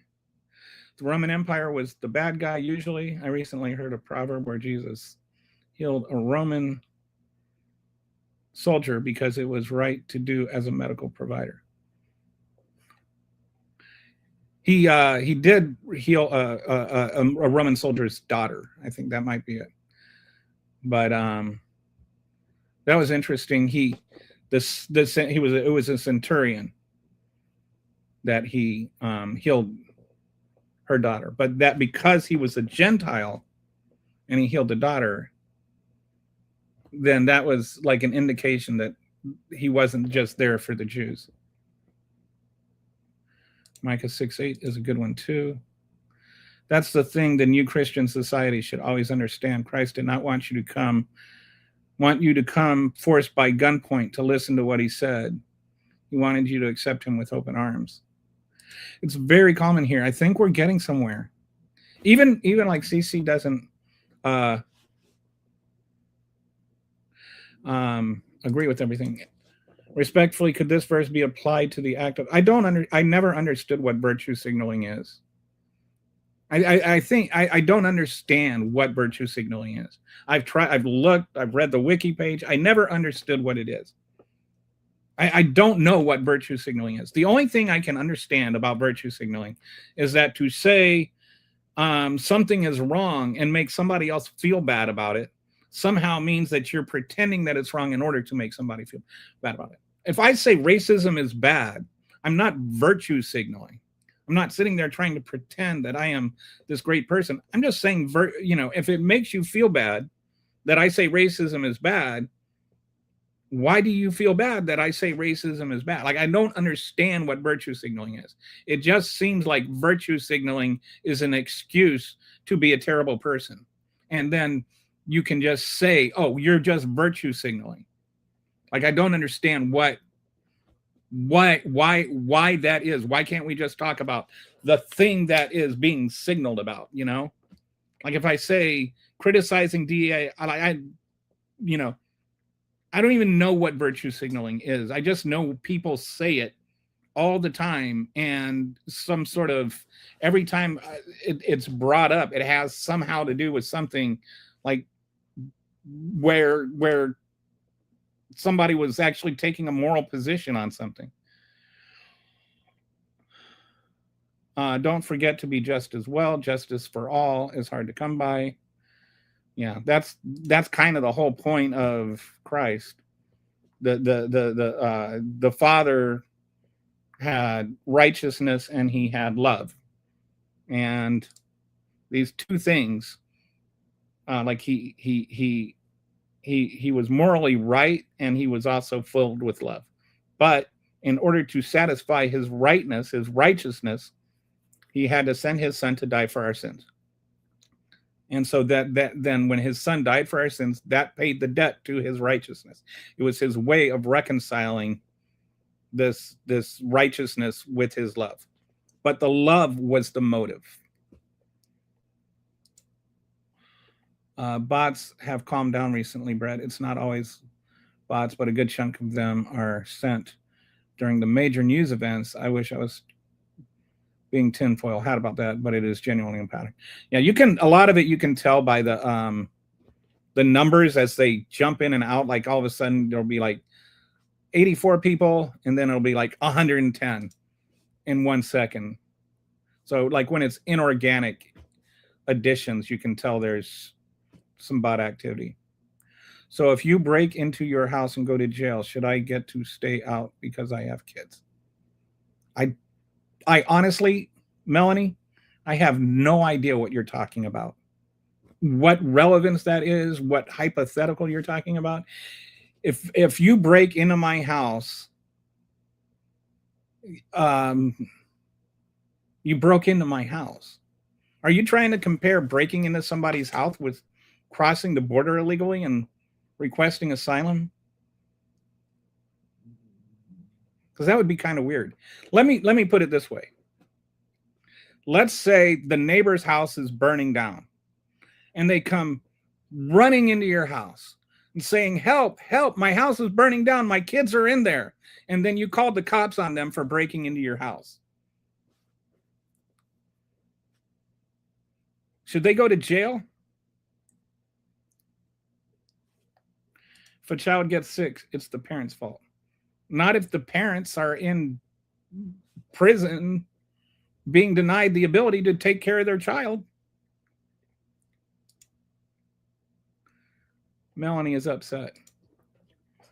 Melanie seems to be, I don't know, like sometimes it's hard to tell with MAGAs whether they're honest people or just adhering to talking points. I'm like way behind in the comments again. Trump supporters lost the ability to think rationally. All right, so we're not as far behind as I thought. I think. What time is it? Oh, I'm only a few minutes behind. Okay, in the downtown section of my city, there's a lot of red circle with a slash over the top of Elon Musk doing his hail salute. Somebody must have spent thousands of dollars. Oh my goodness. Those, I wish I had one of those. At what point do we say we don't take care of everyone and don't come? I think I had someone of the Democrat side say this. Don't. Well, John, at what point do we? Like, if you feel like there should be a point, we do that by legislation, and we have like honest honest conversations about it. At what point, at what point does somebody lose their right as a human being to leave a country that's trying to murder them? Like, what is the point? We are like, in terms of number of asylum seekers and refugees that we accept, we're barely scratching the surface compared to other countries. 1/3 of Lebanon is refugees. I think we're at like below 2%.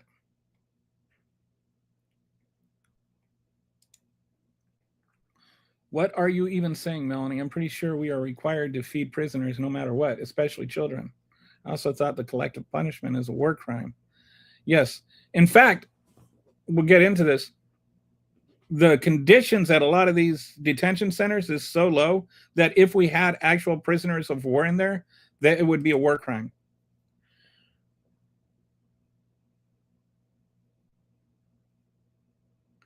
What did yes, Gru AOC for saying that? I know she saw the writing on the wall, but holy cow, she makes herself look like an ass so often. It was taken out of context. What did AOC say?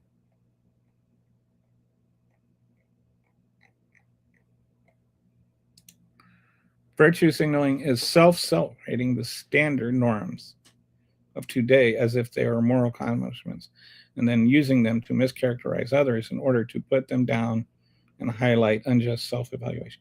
I have no idea what that means. It sounds like, okay, self-celebrating the standard norms of today as if they're moral accomplishments. I don't know what that means. And using them to mischaracterize others in order to put them down and highlight unjust self-evaluation. Okay, how does that definition not perfectly describe Stephen Miller? Virtue signaling is like telling everyone that they should help the homeless while simultaneously not doing anything for them themselves. Okay, what if you can't do anything for them? And what if you say that we as a society should help the homeless? Like, I think that there's this kind of, oh, well, if you think we should help the homeless, why aren't you going out there? Why don't you have them live in your house? And it's like, well, I can't.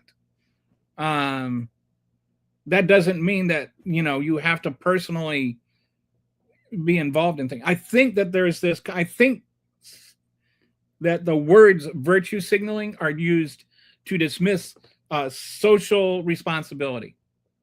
I think that it's a cop-out.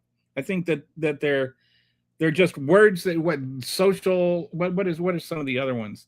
Like virtue signaling is one of them.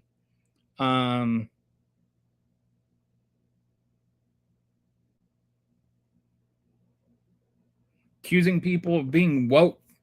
They're just things that people shout to avoid having a conversation. Like, I think the real virtue signaling is saying virtue signaling.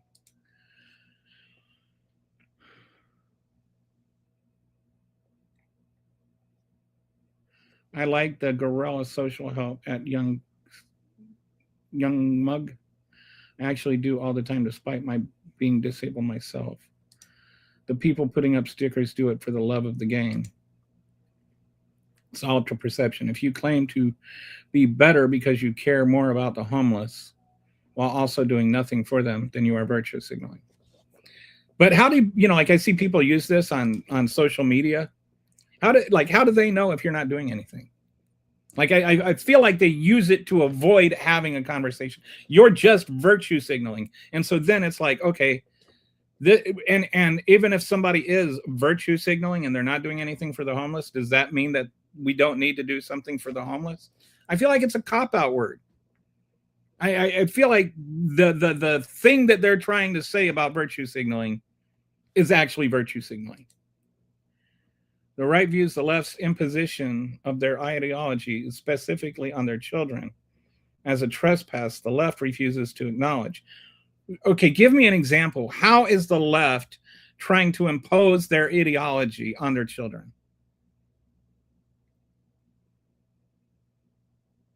As such, the left invites in counter-cruelty and feigns victimhood. I don't even know what you're talking about. Like, feigns victimhood. What victimhood? Who feigns victimhood? Nobody has ever feigned victimhood as much as MAGA. MAGA acts like if somebody else can read a book about gay kids in the library, then somehow they are a victim. Like all of a sudden the left is trying to impose their ideology on them just by letting some kid read a book. It's not even their kid. But having that book be in the same library their kid is in is somehow imposing victimhood. How is the left ideology trying to impose itself on the right? Like, how is that happening? This is like a vague, abstract bucket of weirdness. That's what she said over and over, and she got clipped saying, "Don't come." Okay. Oh, she said asylum seekers don't come. I don't, like with anything, I always like look at context and like the rest of what they said. It's too easy to distort somebody. I don't think that we do ourselves favors when we take something somebody says out of context and try to represent it as something that is not what they actually believe. So too many immigrants at one time puts too much of a strain on resources and our ability to take care of our own and strain. Okay. That's a nice hypothetical conversation. What too many is, whether or not it's putting a strain. There are several studies that show that right now we actually need those immigrants. We could actually use more. The mass deportations are actually going to damage the economy. And so when you say too many immigrants at what time, how many is too many? Where is your basis for saying that? Do you have actual real data to support that?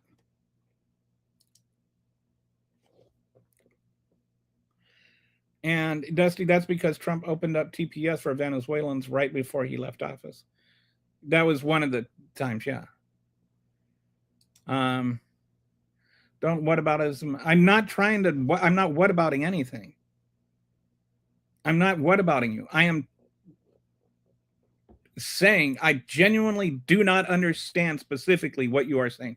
Please give me an actual example of virtue signaling. Like, what is it? Tell me something, like, not with vague words. I do not understand.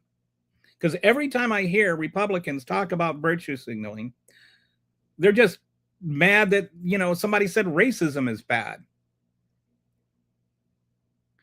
If somebody is like says homelessness is bad, and then they're homeless, what if they're homeless when they're saying it? Should they be doing something about it? Why does it have to be that if somebody has a position that you disagree with, they have to be the champion of that position in order for you to have a conversation? There was also a pandemic that wreaked havoc on economies across the world. Yes. Biden there were 2 instances of TPS. And the reason that matters is TPS, in order to, TPS only applies if you're already in the country when it was granted. And so there's 2 ways, it can be extended, and it can be reinstated, or not if it's extended, that means that people that were still here, that were there when it was initially set. So if it was set on October 8th, 2015, for instance, which is just a date that I just made up. But on that date, if you were here before that date, you have TPS. Doesn't matter whether you came over here legally or illegally or whatever. As long as you can prove you were here before that date, you get TPS. If you come over the next day, you can't get TPS.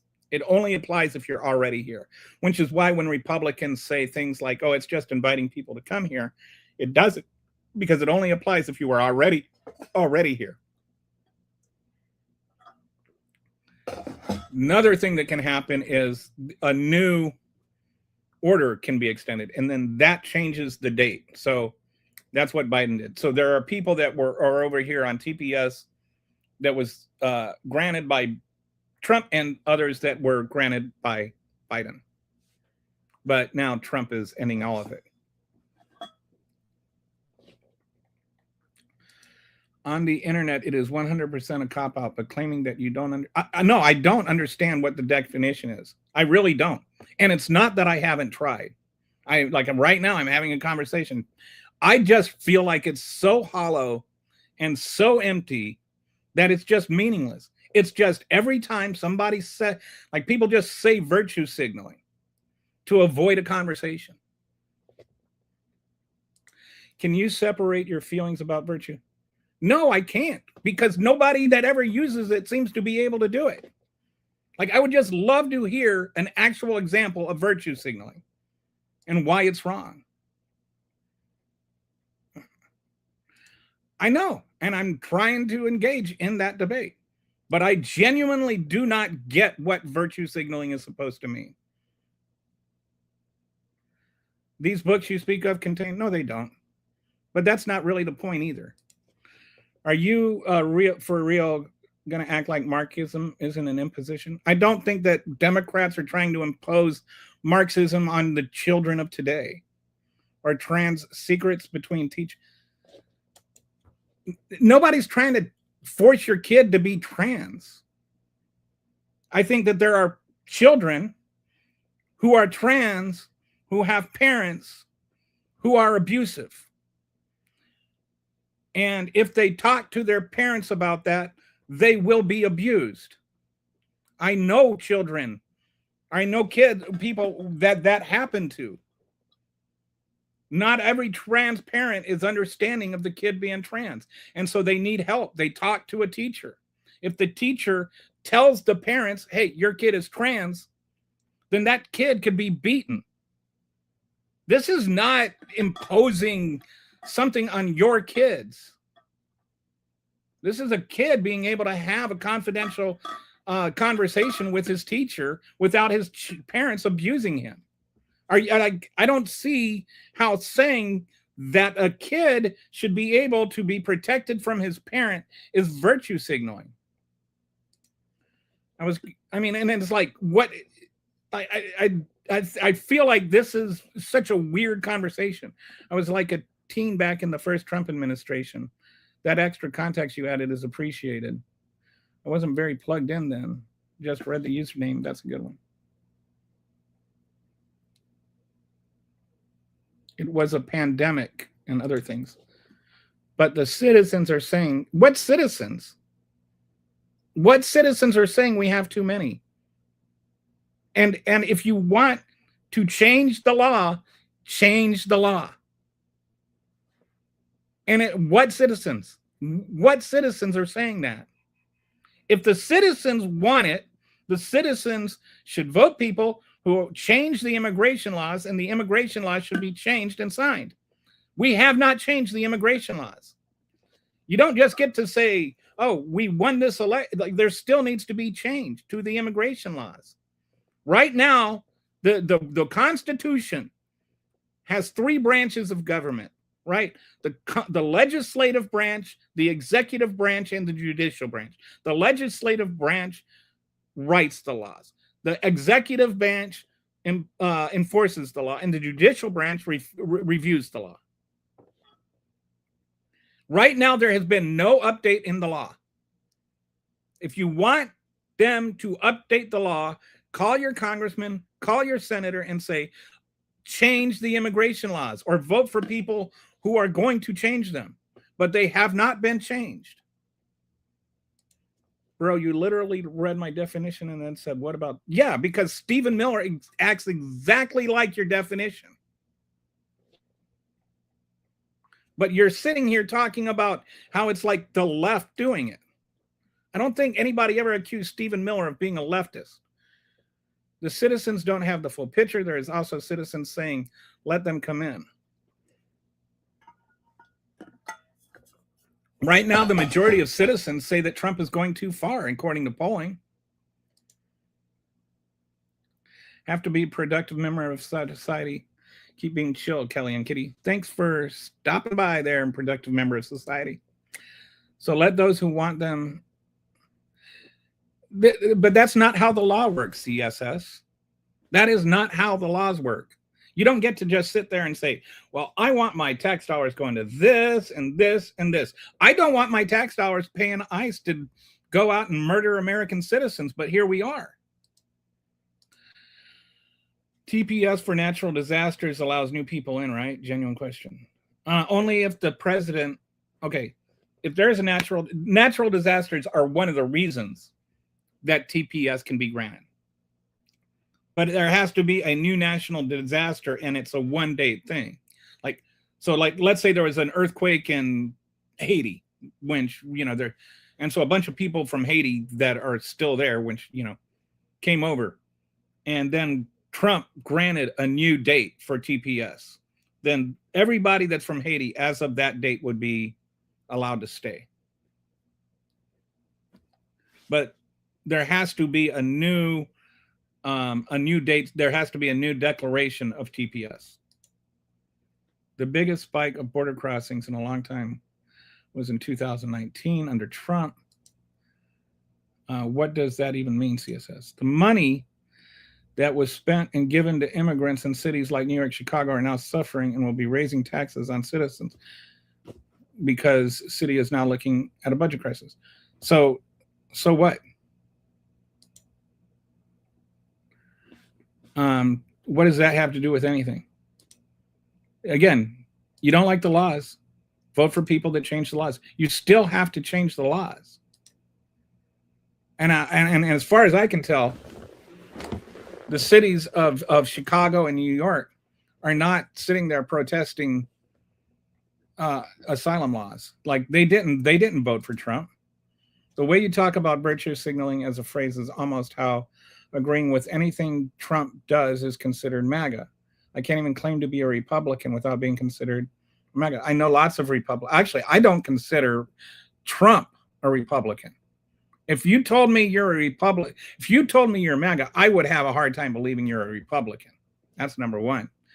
But again, it's not like, just tell me what virtue signaling is. Just give me an example of virtue signaling. It just seems like a cop-out to avoid a conversation. Like, let's say, you accuse somebody of being virtue signaling about homelessness. Why not just talk about homelessness and how to recover, how to help homelessness? Like, have the conversation about the thing.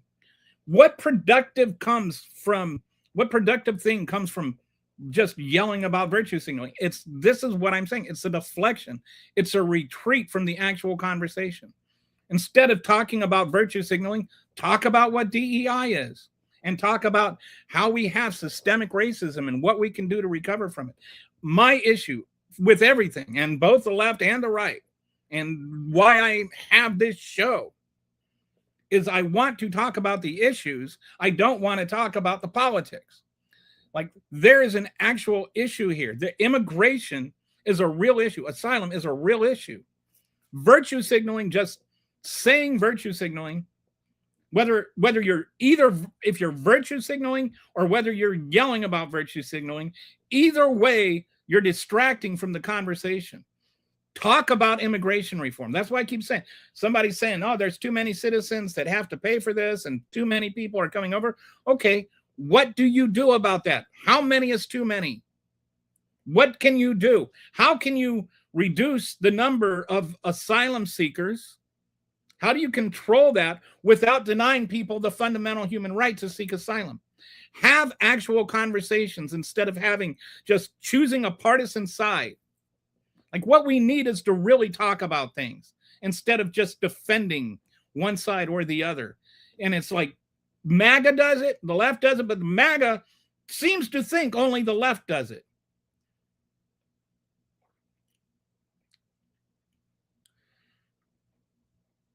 That's got nothing to do with immigrants, John.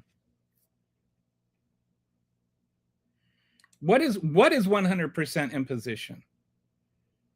What is the imposition? Who is imposing what on whom?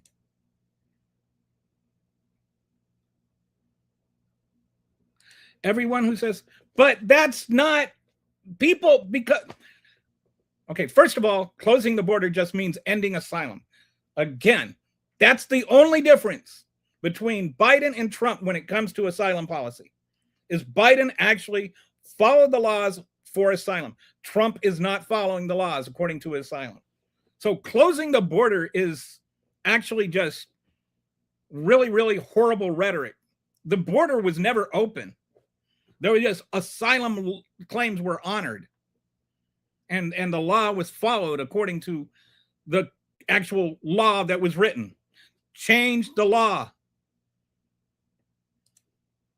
I think Stephen Colbert posted online the full interview that, yes, he did. I haven't seen it yet. Anyone who tells you the poor are the reason for the government not doing anything is lying to you. The left causes cruelty to immigrants by busing and flying. So what about when Greg Abbott does it? What about when Ron DeSantis does it? These are engaged. No, that's not virtue signaling. How is that virtue signaling? This is what I mean. I'm trying to have a conversation. You're yelling about virtue signaling. Have a conversation. YouTuber chat isn't interested in law. They are interested in enacting revenge on others for their ignorance and poor choices. Picking and choosing the rights of non-citizens over citizens. Nobody's picking and choosing the rights of, what does that even mean? How is it like a contest? It's not like you're losing your rights because I say, oh, you can't, like I can just see, like in 1946 Germany or 1944 Germany, would you have been like the Jews if we allowed them over, be talking about how it was costing you your rights? What rights are you losing? In the ways the current laws are there is systemic racism has nothing to do with the way laws are written. It's the way that the society exists. Like demographically, there is evidence of systemic racism.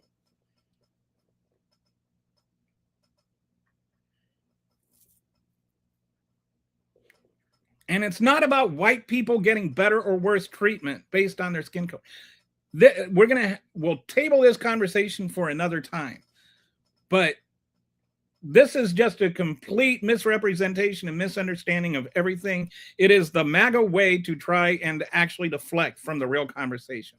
Right now, if you look at socially, economically, educationally, healthcare, virtually any way that you look at it, Blacks are disproportionately negatively affected compared to whites. So is that one of two things? It can only be one of two things. Either that is because Black people are just inherently inferior and they just fail to succeed because of that, or there is a systemic system that is artificially holding them down. All saying systemic racism means is that it's the latter. Systemic racism exists. Demographically, it is proven that systemic racism exists. Asylum law, another dumbass. Asylum is not a dumbass buzzword. Asylum is like a law. I understand the change of the asylum argument. Thank you. But Americans don't like their taxes being raised for anything, especially. We haven't raised their taxes because of immigrants. And again, this is like, I don't see people on the left sitting there going, we need to, most people, like right now, you look at the polls and it's like, Biden is or Trump is underwater on immigration right now.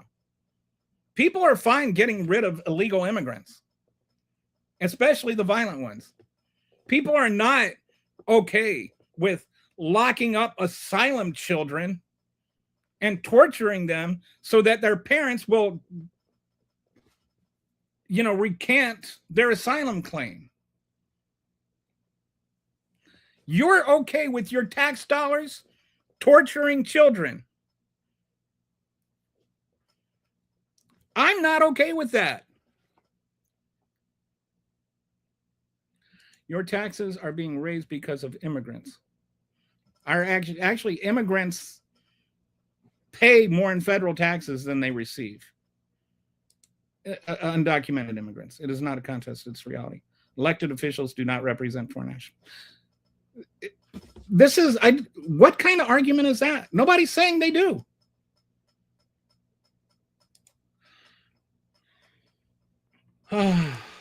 Whenever, all right. So I'm dehumanizing you by calling you MAGA. How is that? And it's a monolithic point of view. You're sitting there saying that it's okay if other people have to die because you don't like what they're saying. I don't even understand. I call you MAGA because you call yourselves MAGA. That's not dehumanizing. I actually, if you watch my show with any kind of frequency, when people use the word maggots, I specifically say, please don't use that word on my show, because I don't want anybody being dehumanized, whether I agree with them or not. I won't use the word maggots. I will say MAGAs, but that's because MAGAs is a self-identified term. That is something you refer to yourselves as. I am just using the word that you describe yourselves as. I didn't say you are a MAGA, technically. I'm referring to a MAGA argument. It's personal choices being fed by racists who feed the victim theory. Illegals don't pay taxes. They depress working class wages. Rainbow Kitty, how you doing, buddy? How's it going? My gender dysphoria is getting better. My partner cuddled me until I felt better about myself. I'm happy for you and your partner. So let's go back to the, whoops. Let me go back to the deck. All right.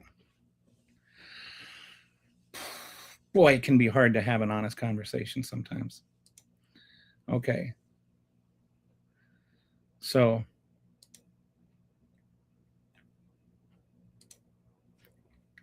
they did it the right way. This is what I'm like. You hear people say, well, if they want to come over here, why don't they do it the right way?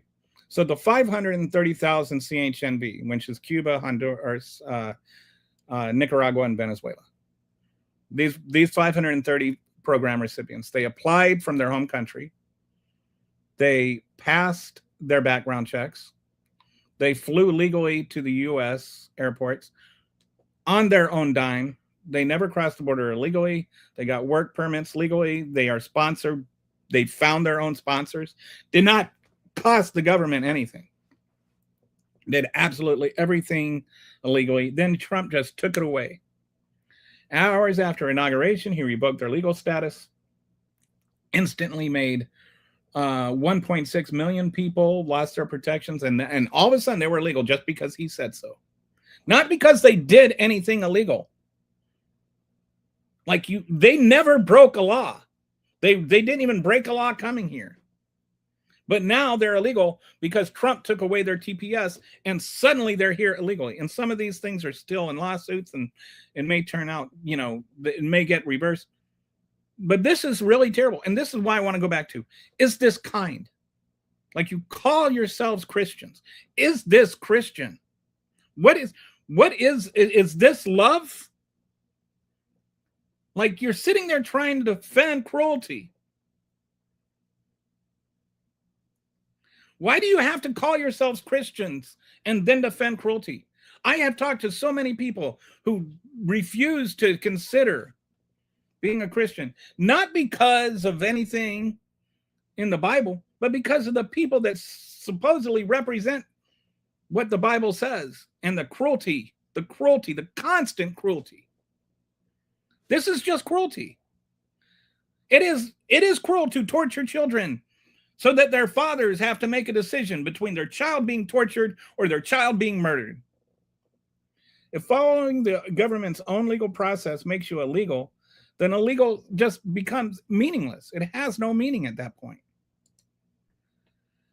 And this is like, I know that some people are going to say, oh, you're being hyperbolic by calling it torture. All right. Let me highlight this. Geneva Convention requires for POWs. This is actual prisoners of war. Need to have beds and blankets. They need 90 square feet of living space. They need regular showers and soap. They need monthly medical inspections, or at least access to them, and protection from unpleasant treatment. In ICE detention, they're sleeping on concrete floors with plastic sheets. Most of them have no soap, diapers, or toothpaste. You have children like screaming in pain, being denied care. And you have the ICE, the guards or whatever they are, like walking around, laughing at them, making fun of them, making racist slurs and jokes, calling them bodies. 2025 was the deadliest year on record. Was it the deadliest or the second deadliest? Don't know what the final tally was. Deliberate cruelty to forced deportation. There's some nuance in the whole thing with the deadly numbers, because what would happen is they would like when somebody was about to die, they'd put them in an ambulance and drive off as fast as they could. And if they were in the ambulance before they died, they didn't count as being died and having died in custody. But you know, the ICE was still responsible for their deaths, so it's kind of just semantics. ICE detention reality, conflict. Okay. Oh, I see the AI thing's messed up. All right, so the MAGA Christian contradiction. What Jesus said: love is kind. I was a stranger and you welcomed me. Let the children come to me. What did you do to the least of these? You did to me. You know, well, love is kind was actually the Apostle Paul. But what MAGA does, MAGA denies soap to babies. They use children as bait. They separate families. Then they post Christian memes about deportation. And Matthew 7:16 says, by their fruits you will recognize them. You go and you look at the fruits of the flesh and the fruits of the spirit in Galatians 5. And tell me which of those describes Donald Trump. There is a cruelty that's there. This isn't about politics. This is about basic human decency. If we claim to follow Christ, and again, I spent 15 years as a Christian minister. I'm not anti-Christian. I love Jesus. And I think that,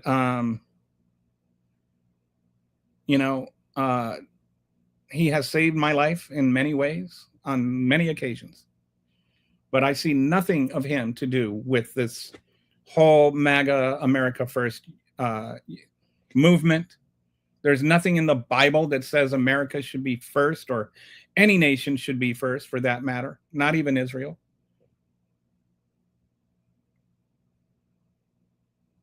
There's nothing about Christ. There's nothing at all about Christ that is remotely connected to this whole MAGA movement. All it is just cruelty and meanness. All right. So, whoops. That's right. Okay.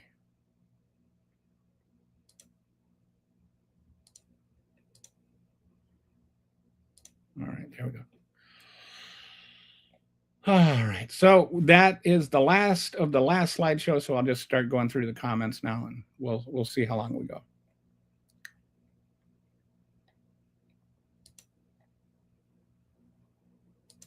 You are starting to argue just to win. You can't agree. What am I supposed to agree with, and what am I supposed to be arguing just to lose? Like, why aren't you arguing just to win? Why can't you agree sometimes? I am telling you what I think. My thoughts have, like, if you tell me something I did that was wrong, I will admit that I was wrong. But I'm not just going to capitulate just because you would disagree with me. You just placed me in a category because I don't agree with the entire left. You just placed me. I didn't. Where did I say that you are in a category because you don't agree with the entire left point of view? That never happened. What taxes? There were some, especially in New York City, they had a deal where asylum seekers had to be housed, and so they were like filling up all these hotels and stuff. But that was a New York City law, and they were getting all these asylum seekers in New York City because the Greg Abbott and Ron DeSantis were busing up truckloads of people there. Literally trillions of dollars the past 30 years. Oh, you're talking about the how much undocumented migrants, undocumented workers pay in taxes. They pay a lot and they don't get it. They don't get it back. Beware the man who attempts to use your beliefs as a cudgel against you. I'm not. What I mean, it's you. I've noticed, CSS, you don't actually engage in the conversation. You talk around the conversation. Does the Bible say love is kind or not? Is torturing children kind or not? Deporting people who only know what it's like to live in America. Yeah, one of the things, like the DACA, like if it's like people are like, well, they shouldn't have come over here illegally in the first place, and it's like a 3-year-old child, you know, their dad is like, we're going to America, but daddy, that's illegal. No, we're going to America. Beatrice stamps her feet. I cannot tolerate this, Father. I must insist that we remain here. It is illegal. I refuse to break the law. Like, what are they supposed to do? Like the kids, what are they supposed to do? Are you saying the United States needs to be overseen by you? Did I say that? Did I say that the United States needed to be overseen by the UN? Because if I didn't say that, then I think that answers the question, right? I am not saying that. I don't know what that has to. The laws have not changed between Joe Biden and Donald Trump. The only thing that's changed is under Joe Biden. I know this is going to be hard for some of you Trump supporters to like wrap your head around. Joe Biden actually followed the law when it came to immigration. Donald Trump is not following the law when it comes to immigration. That is the difference. Donald Trump is not enforcing the laws when it comes to asylum claims. He is breaking the laws when it comes to asylum claims. There are actual laws which have actually been written and passed by Congress. And you can go and you can read those laws and you can see that Donald Trump is not obeying them. I know that your whole mechanism is just to yell Joe Biden bad, Donald Trump good, and to not actually look at what the supporting facts are. But the only one breaking laws when it comes to asylum is Donald Trump. Whether Joe Biden is dopey or not, at least he followed the law.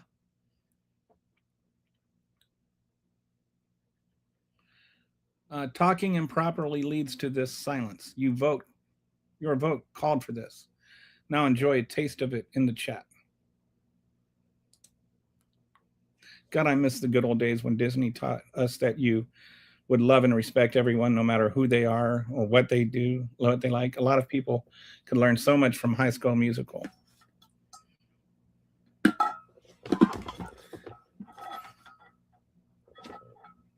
It's just like Why can't we just have a conversation about just what's decent? What is humanly decent? Like, is it humanly decent to torture kids to get their father to recant their asylum claim? Maybe the I see, that's where you were talking about the UN. I think we should, I just think we shouldn't be holding children in detention centers that don't meet the standard of a prisoner of war camp. Like, if they were really, like, think about it. If they were really, actually, authentically invaders, as Donald Trump said, our treatment of those children would be a war crime. So it's forcing legal citizens to endure the results of mass immigration when those who vote for it never see the results in their own day to the IE. This is just blather. You're not saying anything. I mean, this is just empty rhetoric.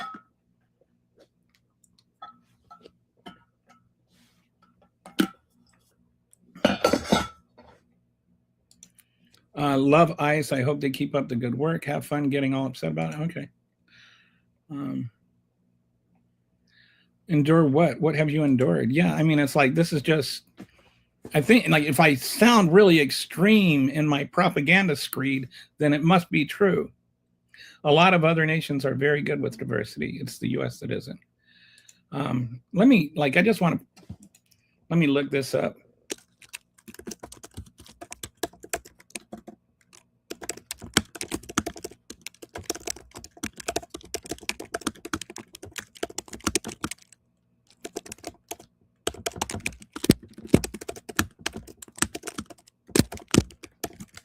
Just like, which countries have the highest percentage of asylees and refugees, and where the US fits in this. Because I would like to address this this notion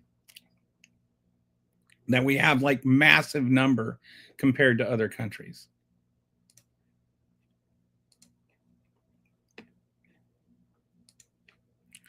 And the answer is pretty striking. Great question. So I asked, which countries have the highest percentage of asylees and refugees? Where does the US fit?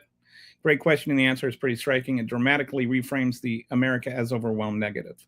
The biggest refugee hosting countries are Turkey, 3.1 to 3.3 million, Iran, 3.8 million, and Germany, 3 million. As of mid-2024, Iran was the largest refugee hosting nation in the world with nearly 3.8 million refugees, and Turkey was second with more than 3.1 million. But per capita is where the picture gets really stark. Lebanon has the highest number of refugees per capita in the world, with 1 refugee for every 4 nationals, roughly 1.5 million Syrian refugees in a country with only 5.9 million people. Jordan hosts the second highest number of refugees per capita, with more than 2 million registered. Palestinian refugees and over 760,000 individuals of other nationalities. When Palestinian refugees under UNRWA's mandate are included, refugees make up 1 in every 3 people in Jordan. The broader pattern is perhaps the most important context. Low and middle income countries host 71% of the world's refugees, and the least developed countries provide asylum to 25% of the total. The wealthiest countries just 24% of the world's refugees. The vast majority of people fleeing conflict end up in the nearest neighboring country, often one that is itself quite poor. The US has roughly 2 to 3 million people with pending asylum claims, as we discussed. In a country of 340 million, that's less than 1% of the population. Compare that to Lebanon, 25%, Jordan at 12 to 33%, depending on how you count, or Turkey at even 4%. Even Germany, with its large refugee population and similar overall population, hosts a significantly higher share per capita than the United States. The USA is a large country with significant administrative backlogs, but by any per capita measure, it is far from the top of the list, even among wealthy nations. So when you're talking about, this rhetoric about, oh, well, we're overwhelmed. Overwhelmed by what? And actually, the most economists will tell you we benefit They contribute more to the economy and more to our taxes than they take.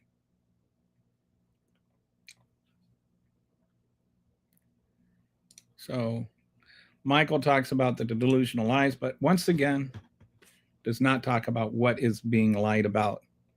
MAGA runs on cognitive dissonance and Trump's bullshit. Have you considered the troubling habit of treating every person on the right as if they are Trump himself? I'm not treating everybody. I'm treating you as you, not treating you as Trump. But have you considered like just actually engaging in a fair and honest conversation? Like I respond to you and you don't respond back to me. You just shift and make another ad hominem attack. You still haven't answered the question. Let me answer a couple of questions I have for you. Is there a fundamental human right to asylum? Yes or no? Is it in American law? Yes or no? Does the President of the United States enforce the law? Or do they just decide what laws to enforce? Condoning cruelty is condoning cruelty. Oh yeah, and should you torture children to get their fathers to reject asylum or to renounce their asylum claim? It's all cruel. See, it's not all useful or insightful or factual. And I'm not MAGA. I can see people see value in it. I'm not saying you're MAGA. I'm asking you a question. And it's all cruelty and meanness. No, it's not all cruelty and meanness. Torturing children to get their fathers to renounce their asylum claim is mean. And it's cruel. Yes or no? I'm not wrong. And I'm not saying whataboutisms. You won't answer questions. He doesn't practice what he preaches, that's for sure. Brett's talking about CSS here. It took years to complete immigration process. Trump is deporting people legally in the middle of the process, not criminals. Trump is deporting people. Do you mean illegally? Yeah, he's deporting people illegally, and he's canceling immigration proceedings where they already went through all the thing. He's trying to revoke citizenship status for people. I mean, people that came over here the right way, did everything the right way, actually became citizens. Now he's trying to take away their citizenship status. I mean, like, at what point can people like CSS say Trump did something wrong or that it is wrong? Can you just admit that it is immoral to torture children? I'm not getting angry and shouting. And you're not engaging in a fair debate. You have not yet cited a single actual thing. You're just trolling. Trump wipes his butt with your Constitution. He does. Oh, there was no open border. That's just empty rhetoric. Following asylum law is an actual law. Following that is not open borders. There was this thing that was there the entire time Joe Biden was president that was called the Border Patrol. Did he cancel the Border Patrol? Did he send them all home? Could you cross the border anywhere you wanted without anybody stopping you? Why did we have so many encounters, record encounters, if there was nobody encountering them? Open borders didn't exist. Exactly. Open borders certainly never existed. It's just one of the things that I really wish is in 2016, the first time Joe Biden or that Donald Trump started yelling about open borders, I wish the media had called that out and just said, there's no such thing as open borders. Now everybody's like open borders, open borders, open borders, as though that's a real thing. There were never any open borders. The open borders is just wrong. We've always had, at least, in the last Trump era, had border patrol there. There's never been open borders. Nobody can ever describe what open borders means without lying. Fraud, billions and billions payments for votes. I don't know what that means. What kind of dummy still believes a pathologically lying pedo con man with Alzheimer's? Exactly. You overlooked my comment about you claiming I was white. I didn't say you were white because I never made that. I never said that. Then you say, I'll own up to it if you tell me I'm wrong. I never said you were white. You remember you told me you were black? I never said you were white. Where did I say you were white? I didn't say you were white. How do you claim to know what other people feel and think? That's a strictly leftist miss. Okay, but you're telling me what other people feel and think. I'm responding to things you said. I am inferring from your arguments that the things you are saying are the things that you think. Epstein interview, he says Democrats like to import by votes using minorities, then last. Guaranteed they'll have seen it. What are kids?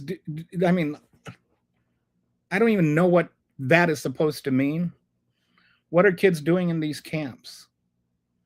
You mean like, why are they in these camps? They shouldn't be. They're in detention centers. They're not camps. They're detention centers. And apparently they're, being neglected. They're not being given food. They're not being given water. They're dying. They're being tortured. Watch Gumball lectures on immigrants. What is that, a YouTube channel or something? Young man, pound your fist on the counter and demand to speak to a manager. It's your world. We're just living in it.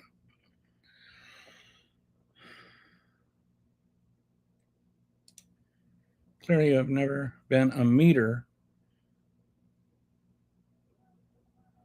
for a war crime. Peak civilian energy. You have been?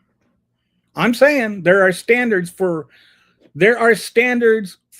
war prisons or for prisoners of war. We are not the current conditions that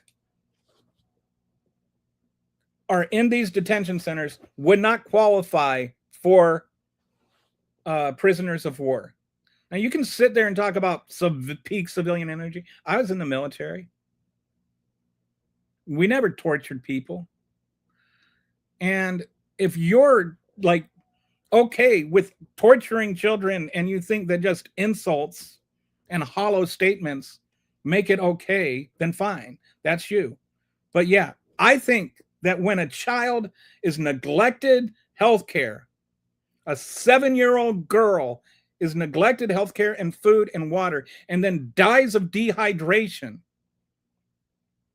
I have an issue with that. I have an honest issue with that. And if that to you is virtue signaling, then whatever. But I still have a problem with it. And I really, really don't understand how anybody could not have a problem with that. CSS, the right constantly tries to tell trans what they feel and think all the time. Yes. I mean, the idea that the left is trying to tell the right what they feel and think. The entire right-wing platform is trying to tell the left what they feel and think, and somehow feeling or thinking or behaving differently than the way that the right wing sees the world makes you wrong. Like it's nuts.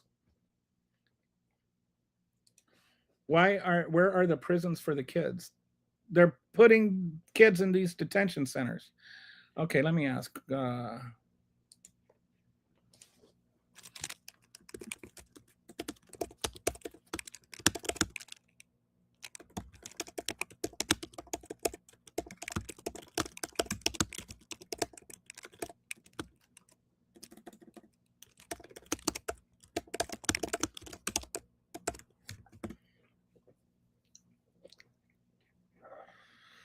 So I just asked, what percent are children? Okay. I asked, what percentage of the immigrants currently being held in detention centers are children? This is a question where the answer has shifted dramatically in 2025, and the data is genuinely alarming. The current numbers, ICE has held about 73 1,000 people in January 2026, an 84% increase from a year earlier, and roughly 6,000 of those were classified as family units, parents with underage children as of mid-July. That puts children at roughly 1% of the total detainee population by head count, but the framing underestimates the scale of problem considerably. The more meaningful metric is the surge. The number of children in ICE detained on any given day has skyrocketed, jumping more than sixfold since the start of the administration. ICE has around 170 on average day under Trump compared to around 25 a day during the last 16 months of the Biden administration. On some days, ICE has held 400 or more children. At least 3,800 children under 18, including infants, have been booked since Trump took office. There is a 1997 legal agreement called the Flores Settlement that is supposed to limit children detention. At least 1,000 children were held longer than 20 days, which is the court-prescribed limit. So what happened with Flores, if you don't know, this was a policy that was actually under Clinton, where they would, not ICE, whatever it was called back then, they would hold children until their parents came, and then when their parents came, they would arrest the parents. And so there was an agreement that you couldn't hold children more than 20 days, and that kind of held until Trump. It came up under Obama because they just couldn't process them fast enough. So there were some people that violated Flores, but the goal was always to get them out. With Trump, the idea is to keep them in. He is not accidentally or, doing it to where he can't get them out. But the principle is you should not be detaining children in detention centers for more than you have to.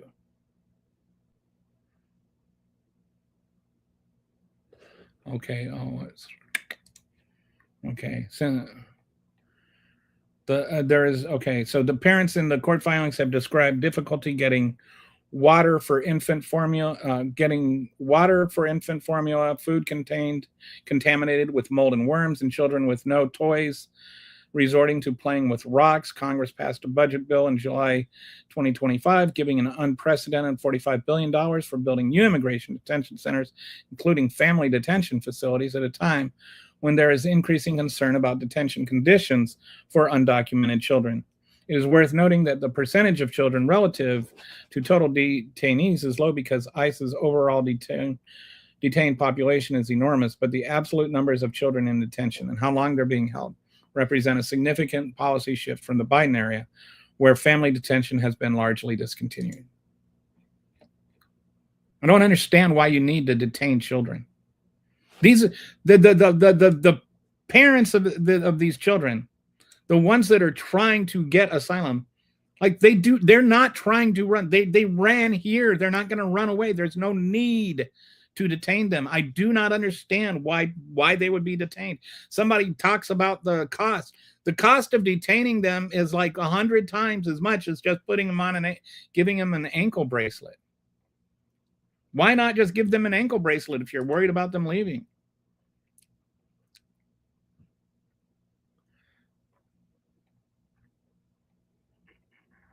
Obama deported 3 million. Yeah, this is not about deportations, Jester. Like Japan. Did you just say that Trump? Man, this is mass immigration may not be affecting you personally, Kelly, but it's affecting other. How? How? There's actually a net positive impact, and it's like mass immigration. What does that even mean? First of all, we're not talking about undocumented immigrants here. We're talking about asylum seekers.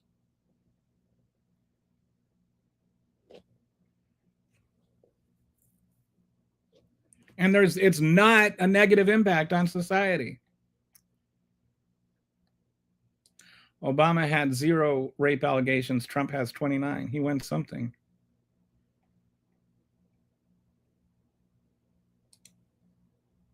Why did it not affect your life until you were told to in 2024?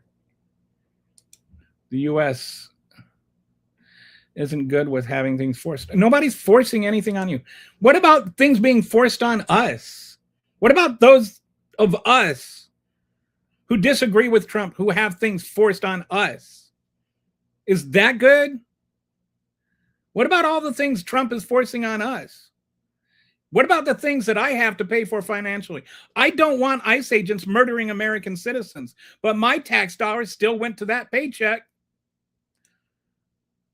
And then you say, with those people, then demonize us until our culture needs to adjust to.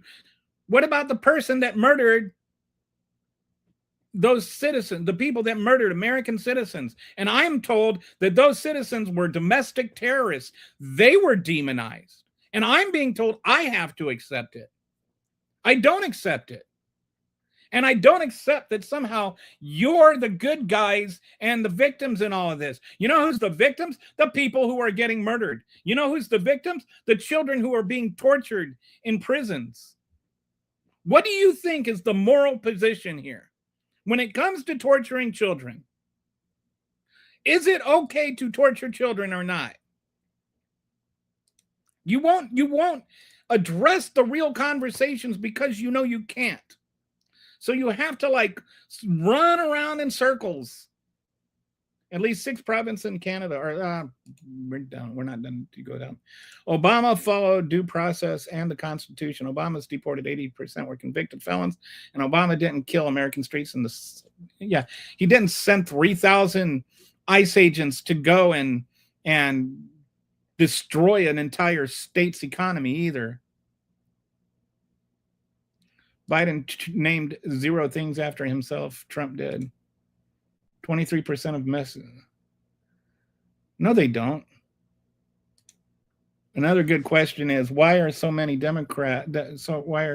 why so many desperate to get to the U.S.? What they running from? Well, they're running from cartels mostly, but from different places. Some are running from the Chinese government. Some are running from cartels. Like that's part of the asylum process. That's why they're running from those other countries. It's not that they're desperate to get to the U.S. They're desperate to get out of where they're being persecuted. That is what asylum is.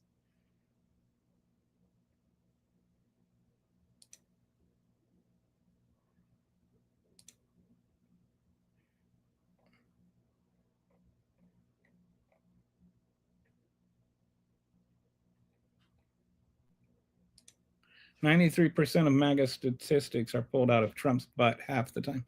Donald Trump saved us 2,000%. He lowered the price of drugs 2,000%. 2,000%. Now you can get paid to take your medical marijuana.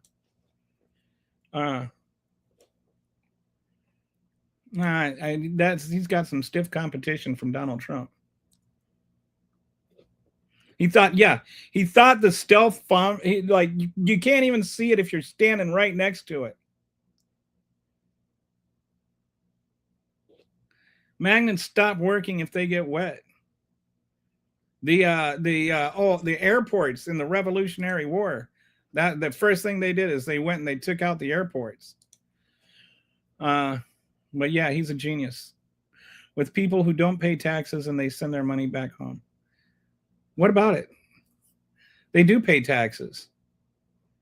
This is all already been addressed on other shows, but yeah, they pay taxes. Some of them send money back home. That doesn't mean that they don't still help the economy. A lot of them have either they have their own kind of social security number, or they have fake social security numbers and they pay money into federal taxes. We actually know exactly how much money they have paid. They are never going to see that money again, but they also pay state taxes. If they rent a home, then the property taxes get passed on to them through rent, and they pay that.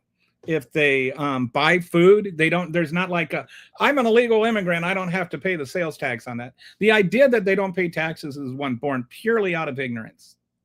Stop spewing ignorant talking points.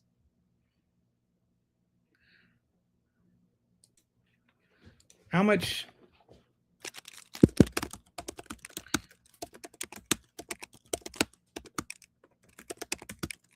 And once again, I also want to point out, we are not talking about illegal immigrants here. We're talking about asylum seekers.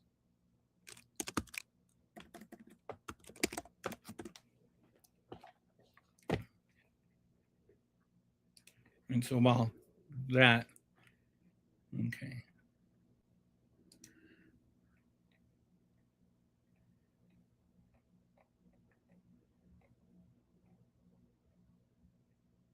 Nope, Trump is. Okay, yeah. Oh, the most ignorant person. With people who don't pay taxes. Okay, there we are. All right, so let me put this back up. Okay, the numbers are substantial. I asked how much in total taxes do illegal immigrants pay? The numbers here are substantial and come with some genuinely striking context. The total undocumented immigrants pay $96.7 billion in U.S. taxes in 2022, including $59.4 billion in payments to the federal government and $337.3 billion in payments to states and localities. Given that the undocumented population, including 10.9 million people in 22, this works roughly to $8,889 per person. The American Immigration Council's more recent figures put the number at $89.8 billion in total taxes in 2023, including $33.9 billion in state and local taxes and $55.8 billion in federal taxes. So let's just put that baby to rest. They do pay taxes.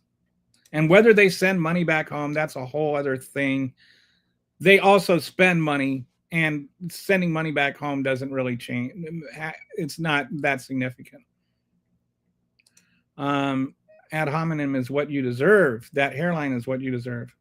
Hey, for a guy that's almost 60, I feel like my hair is doing pretty good. I work in construction. Oh, wow. You must know everything. Osama Obama.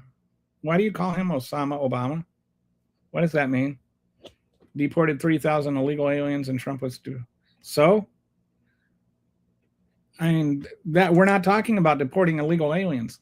We're talking about torturing asylum seekers. How many people seeking asylum did Obama torture? How many children did he torture for seeking asylum? 97% of legal Mexican immigrants support deportation. We're not talking about whether or not. Look, people, we're all okay with deporting people that are here illegally. Especially the worst of the worst. But right now we're talking about whether or not you're okay with torturing children because their father is seeking asylum. Are you okay with that? I notice that you have to rephrase the conversation to avoid the actual conversation that we're having, which is that asylum seekers are being detained in prison even though they have done nothing wrong, and that the children are being put there, and that the conditions in those prisons are so bad that they qualify as torture for prisoners of war. Are you okay with that? Obama didn't do that. Joe Biden didn't do that. Nobody else has done that. Donald Trump is the only one who is doing that. Please keep up.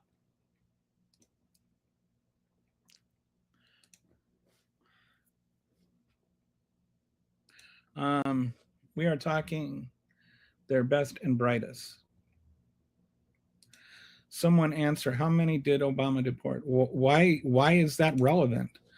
MAGA, please, how about you answer, how many how many children did he torture for seeking asylum? MAGA Light is a better description. We are talking the best and the bright. Ad hominem, asylum is a fundamental human right under Article 14 of the universe. No, but what about, as I cited for you the actual American law too. Do you want me to show that to you again? I can do that. This is why I went through the trouble. I know you were here. Shoot.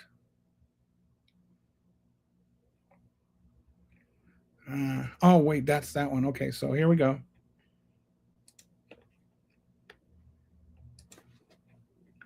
Let's go back here. The actual law, USC Law 8, U.S. Law 8, USC Section 1158A1. Any alien who is physically present in the United States may apply for asylum, regardless of such alien status. That is an American law.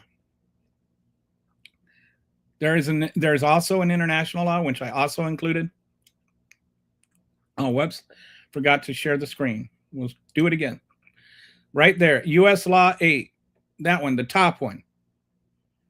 That is U.S. Law 8, USC 1158A1. Any alien who is physically present in the United States may apply for asylum, regardless of such alien status. And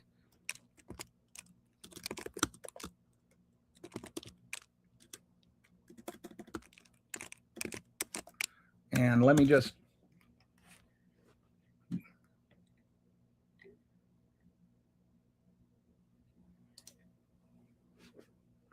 in case you want it, just in case you care, here is the entire law, a link to the entire law in the comments section. Let's not pretend that there is no law in the United States about asylum just because there is also an international law. I voted for all of it. No, you didn't. Because Donald Trump never ran on that. Donald Trump never said he was going to. Where is his campaign promise to torture children? I never saw one. I don't think you did either. I don't see the campaign commercials.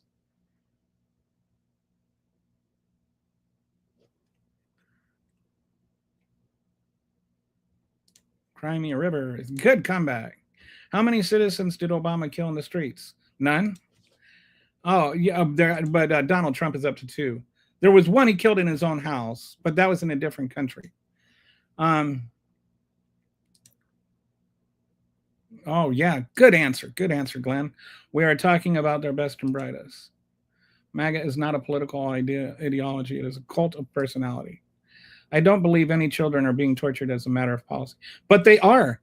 Whether you believe it or not is immaterial. There is a child who died in ICE custody because ICE refused to give her water. A 7-year-old child died in custody because she was deprived basic necessities and healthcare. Whether you believe that or not is totally irrelevant. It happened. Just saying you don't believe it doesn't bring her back to life, doesn't make it go away.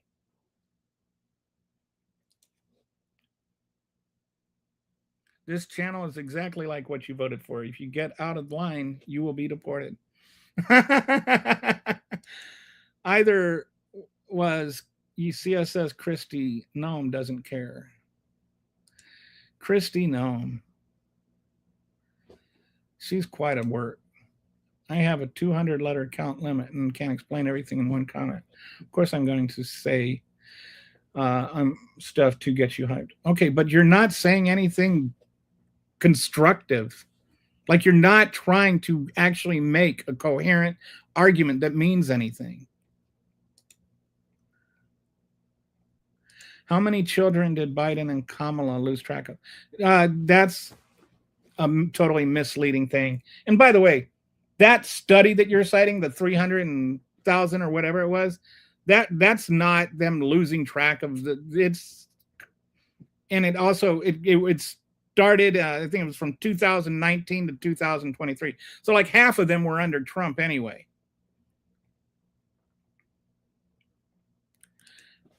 I watched 8,000 people cross the Rio Grande in a single day in person. No, you didn't. I wish they could have checked in the Russian collusion hoax too. There was no Russian collusion hoax. Obama departed. Oh. Yeah. I think we're about done with you, Glenn.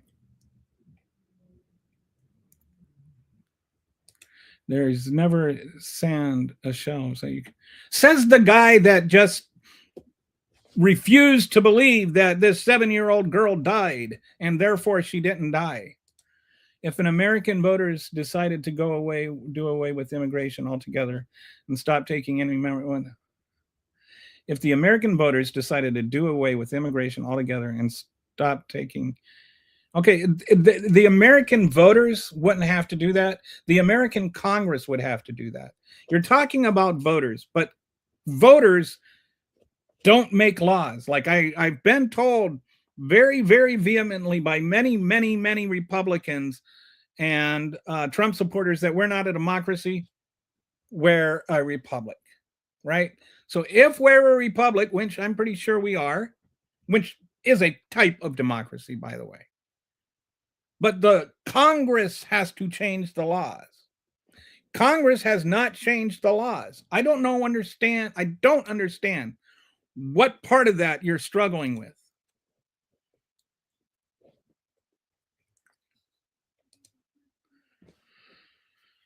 No, but border laws were enforced.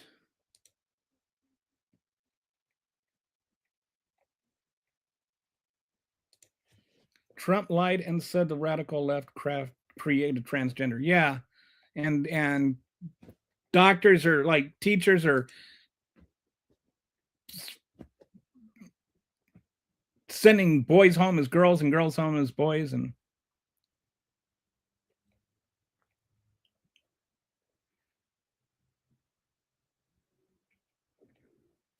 actually, you said you were black. You are going to say that I have to follow the rules or get deported from the channel. Yeah. Open borders means border laws are not enforced. Border laws were being enforced. The one that's not enforcing asylum laws is Donald Trump.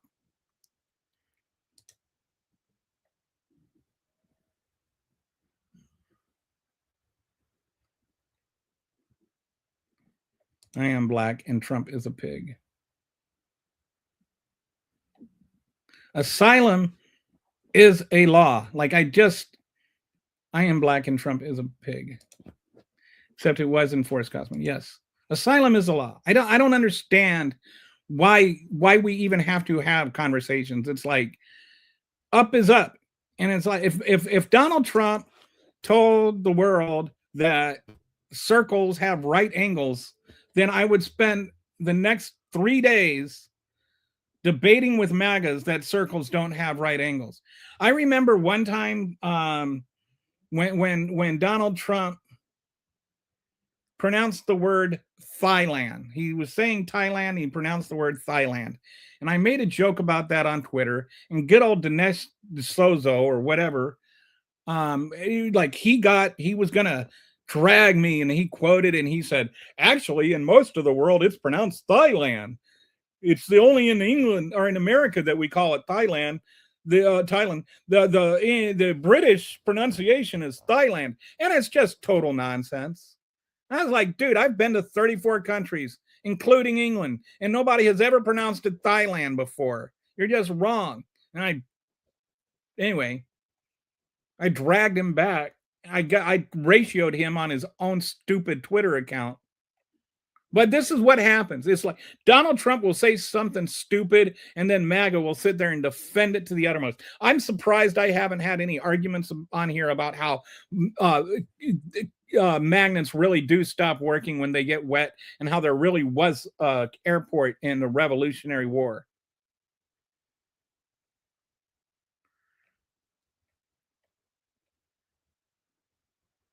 Trump killed fishermen who are surrendering.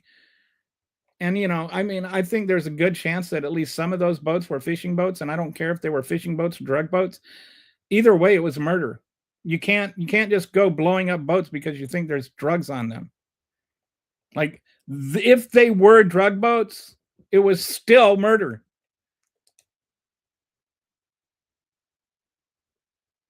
So you want to vote for it, but you don't want to apply to you. I think you just basically encapsulated all of MAGA in a single sentence there. They want to vote for it. They you know, they're all for cruelty as long as it's to other people. You notice all their stuff about the SAVE Act.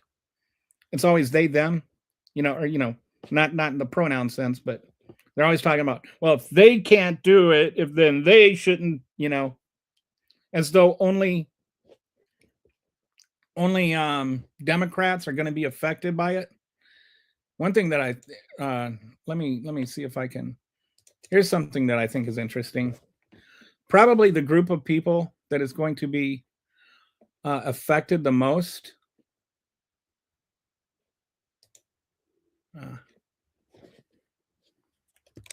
What happened? The group of people that are affected the most are the one that's going to have the most people.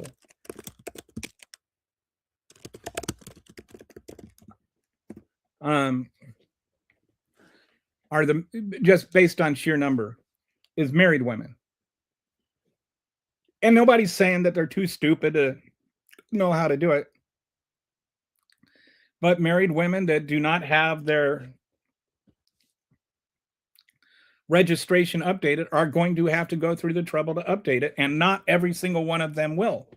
And some of the ones that won't will do so either because it's too much trouble. There might be some that, you know, it's just not possible.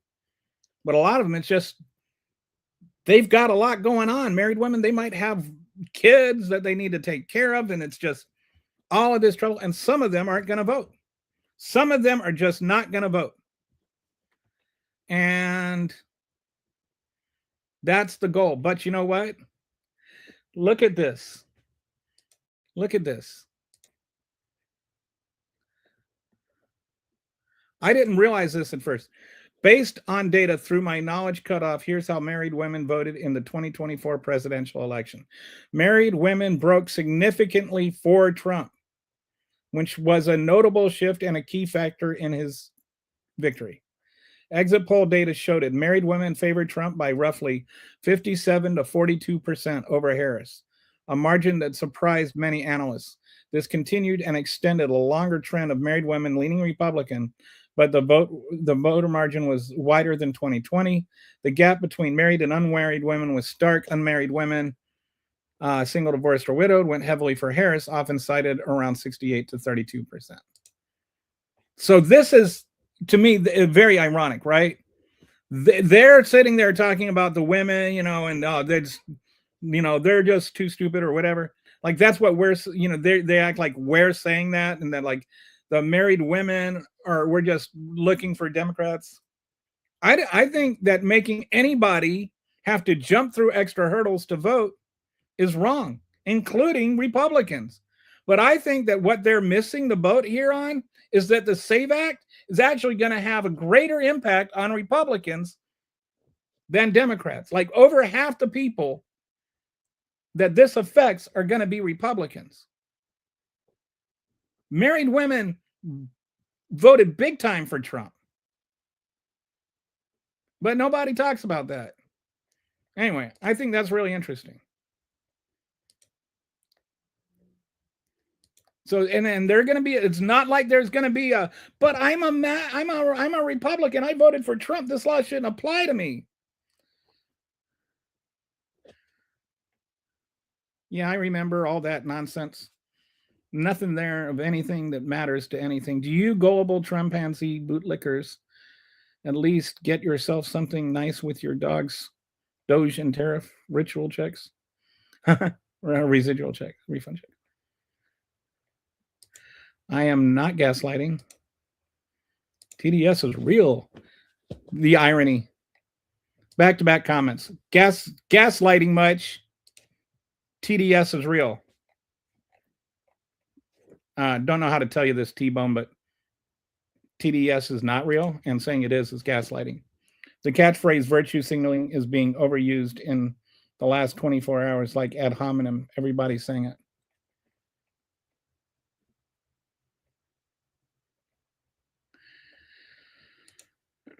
Hell, I'm a Democrat and I voted for Trump. Oh, you, Jeter. He has to say this every single time. I voted for Trump because the left would hold.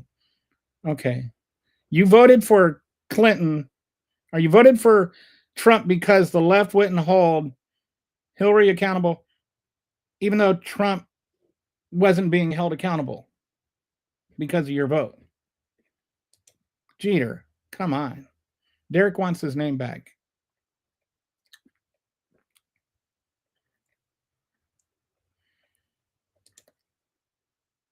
I don't know exactly what Hillary was supposed to be held accountable for, by the way. Son of Cole of the Ritz-Carlton of New York City.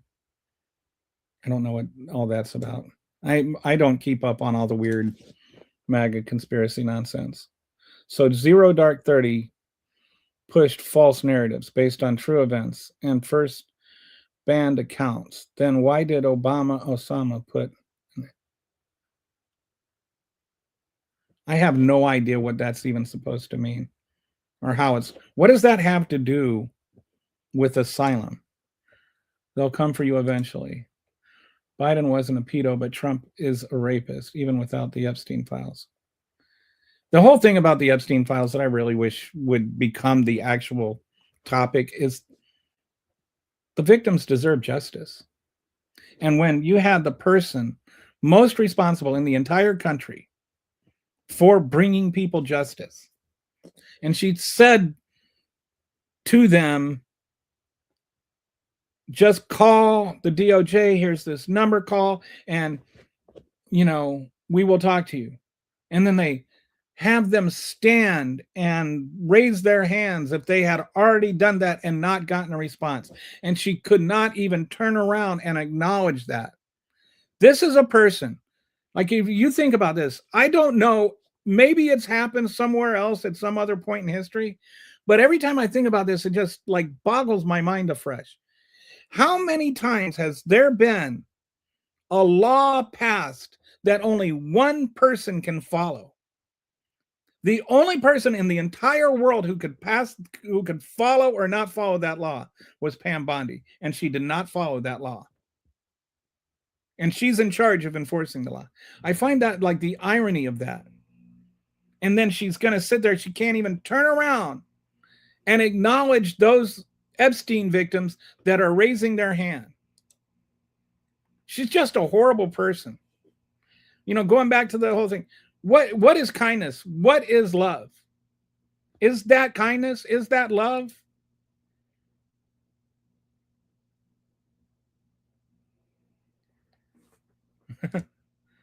The data is genuinely alarming. You're incapable of distinguishing when you're biased. Dude, that was a quote from Claude. I was reading what Claude said. What is the bias? E. Jean Carroll has nothing to do with the Epstein files. No, she does not. Who's they? I don't know who they is. I don't know what you're talking about. Ask Google about how many children were separated from the parents when Obama was in office. Children weren't separated from their parents when Obama was in office. I think you're confusing that with the children that came over that were unaccompanied minors. They weren't separated from their parents. That's why they were called unaccompanied minors. That means they were not accompanied with their parents, T-Bone. How about you get some meat on that bone? Maybe the words were too charged. That you'd have to ask YouTube that. I have like just whatever the standard filters are. I have a couple of words in there that I find extremely.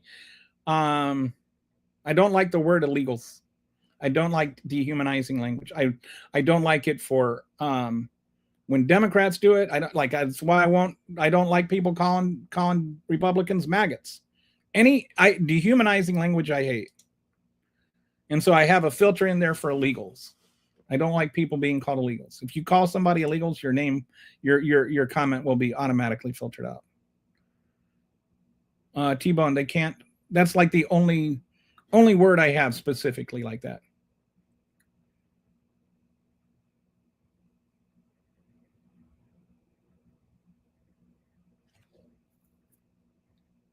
What truth can't we handle?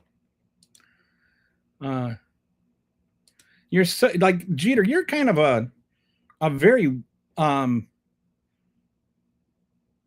obdurate person. Dechain children because they're used in a chain migration. What like some of you guys are just so weird with all your massive conspiracy weirdo nonsensical rambling stuff. We're talking about asylum here. Bank records allegedly show Senator Lindsey Graham laundering significant Ukraine war funds via Latvia into his accounts per ex-CIA officer Larry Johnson. Ooh, is this a new thing to you? Let me.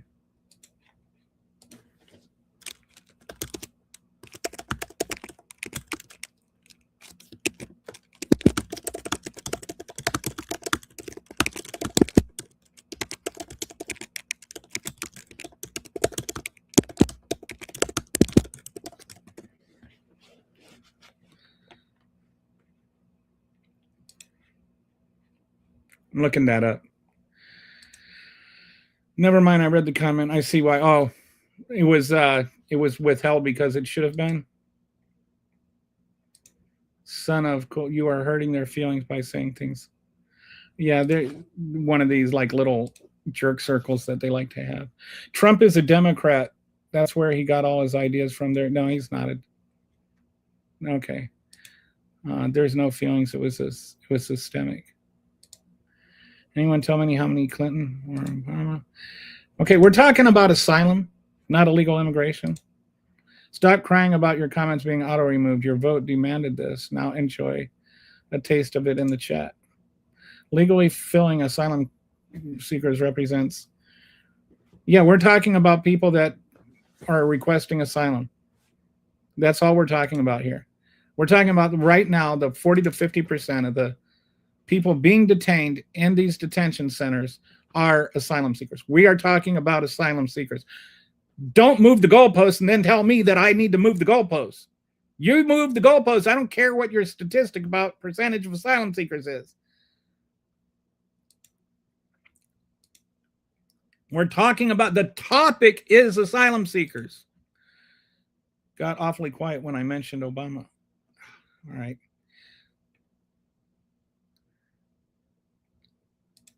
I did not. All right. Or just bye, Jeter.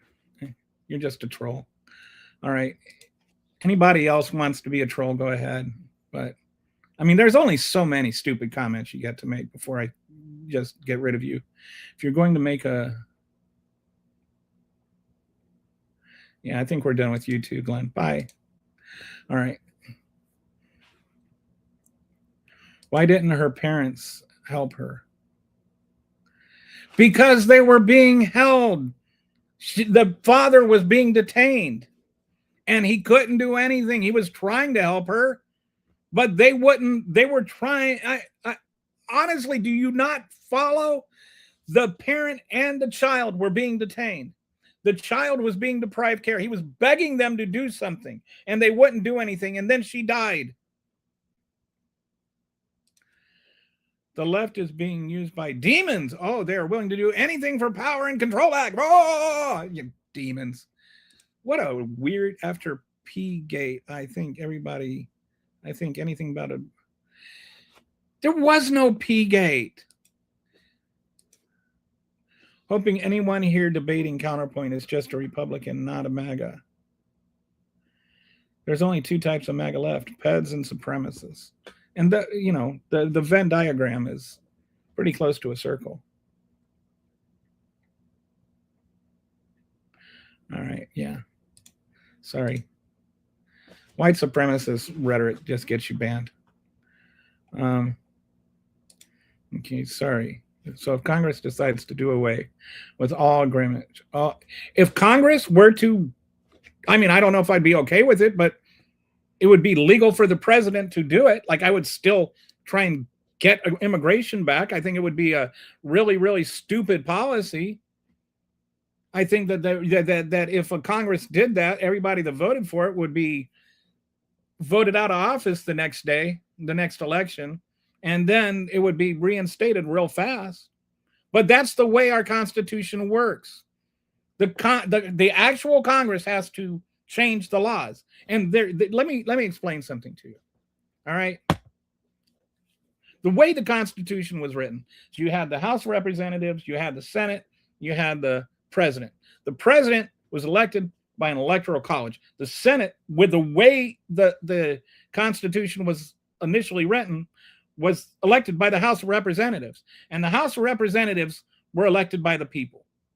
And the president was elected every 4 years. The Senate was elected every 6 years. The House of Representatives was elected every 2 years. And they were the ones that had the most direct access to the voters. That's why they did that, because they were going to be the ones that had to be the most responsive to the voters. Now we vote for the Senate directly, based on an amendment, but that's still only 6 years. The way they wanted it written, the way they wrote it, is that if you had crappy policy, you had to answer to the people, and you had to answer to the people soon. All right. So yeah, that would be thrown out. I mean, or that would not. The people that voted for that would probably not last long. But yes, if the laws change, the president executes the law the way it is written. You cannot change the law by fiat. That's the difference between a constitutional republic and an autocracy. I'm not saying that they're the same thing. You guys are the ones that keep conflating them. I'm the one talking about asylum. If you want to change the asylum laws, change the asylum laws. That would require a constitutional amendment. We don't have like propositions that we vote on. Where were you when the world couldn't understand anything Biden said? I was right here, and it never happened. If you are so sure, what are you rambling on about, Robin? You're just a rambler. Their schedule is their choice. The safety of elections should not be. Wow.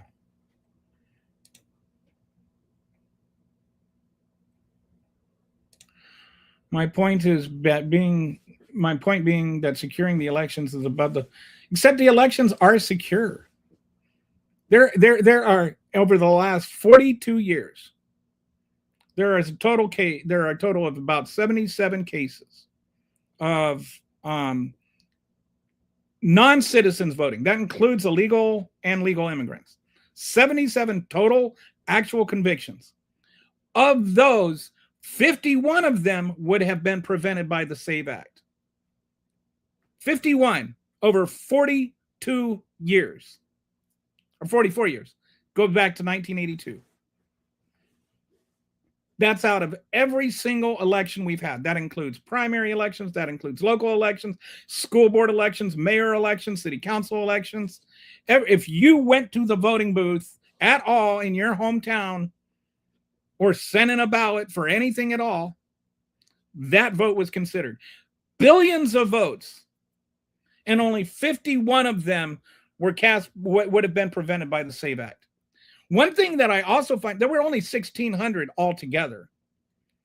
But one thing I find ironic is that the SAVE Act does nothing to prevent all the other kinds of voter fraud. It would only prevent 3.9% of all the voter fraud that happened, which was still a minuscule number. If you were actually worried about voter fraud, wouldn't they be preventing voter fraud? It is not about, this law is not about preventing voter fraud. This law is about preventing voting.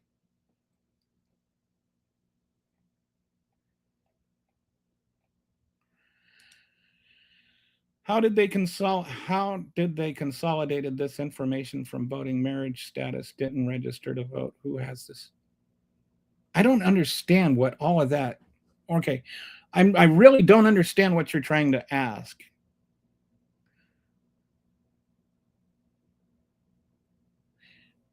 We're just talking about women that voted. And they figured that out from like exit polls and stuff. Like the women that voted, it was like 57. What was the numbers?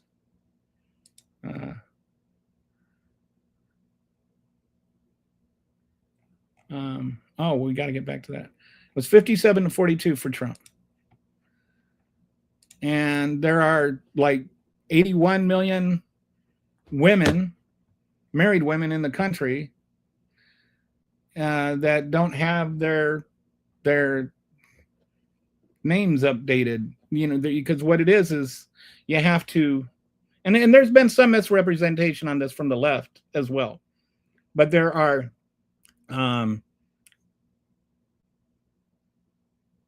there are a lot of women that have never updated their birth certificate from their marriage certificate. Like my wife did it because she, you know, changed her first name too, and so she got it all taken care of at one time.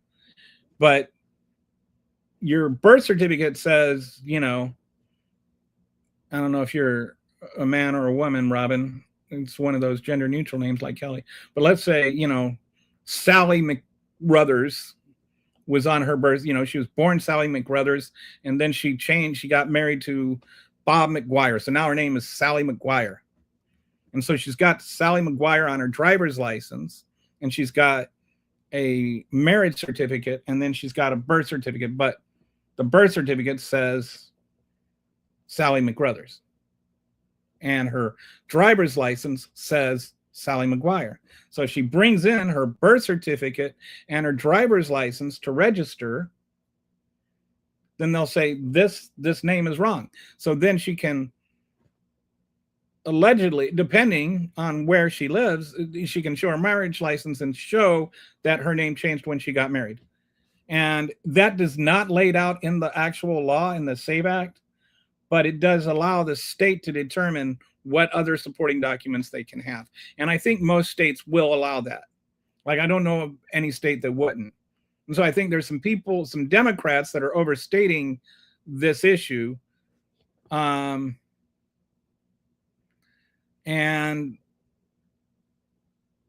that is one thing. But the other side of it is they still have to. And some of them may have lost their marriage certificate. People lose documents. They may have lost their birth certificate. So then they have to go through the trouble of finding their birth certificate, ordering one if they lost it, ordering their marriage certificate if they lost it. Not everybody has these things lying around. And sure, most people do, but sometimes people don't. That's not like a crime. And so, you know, these women have to go and find all this stuff. And then you can't update it online. You can't like just scan it in and send in a PDF. You have to actually physically go to the DMV or whatever it is and show them the paperwork in order to update your registration. So nobody's saying that, you know, like they're too dumb or whatever. It's just, this is extra work that they have to do that other people don't have to do. I didn't have to change my birth certificate or my name when I got married. My wife did. Obviously, that's a different proportional impact on her than on me. So what comes into play then is that now the 14th Amendment says that you can't like differently burden different groups of people. And so the fact that women have to go through all the, you know, like jump through hoops that men don't have to go through, and there's a whole different amendment specifically just giving women the right to vote, that changes the things. That can make it unconstitutional to do that. Because it's putting an extra burden on women that is not on men.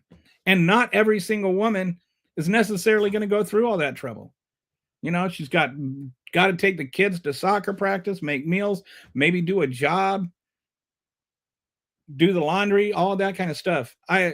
There's not many more people more busy in this world than married moms with kids. Well, kids at home. What if voters had to say on? They do have a say on immigration. Hey, how's it going, Herbs? Did you get high yet today?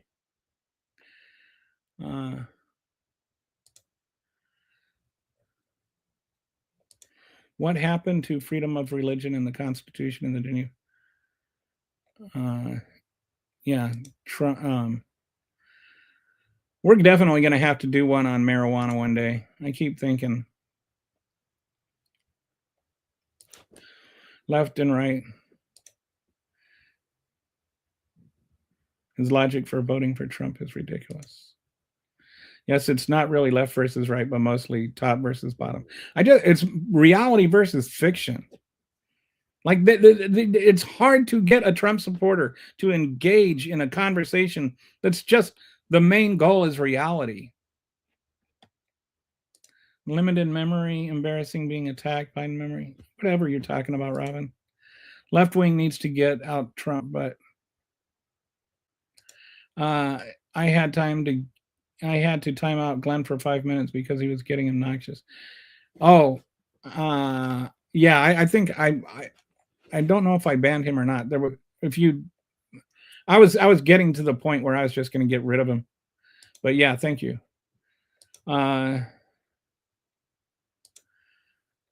It's like I don't know. It's like giving a dog a treat and just get all excited and you try to engage with them honestly and they just behave worse. I still think that Trump should get in that USC cage in the front lawn of the White House. Him and Newsom toe to toe. That would be. Here's the one thing though. You know why I wouldn't want to do a UFC fight with Donald Trump? Just imagine what happens if your hand accidentally goes into that diaper area. Just imagine how gross that would be. That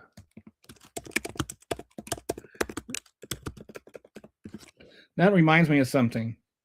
Have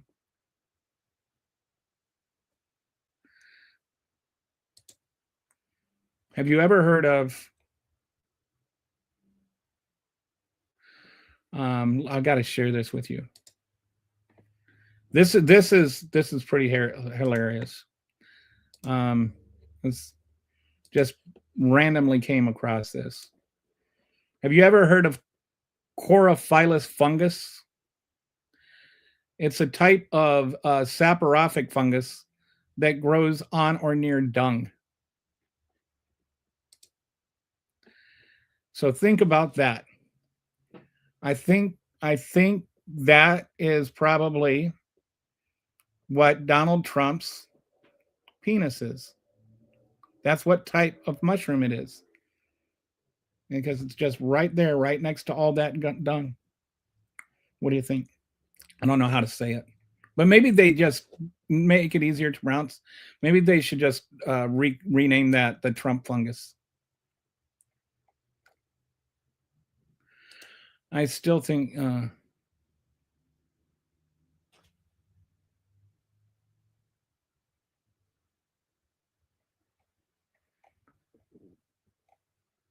over 10,000 children killed by cops over. I don't know about that. I'll have to look that up.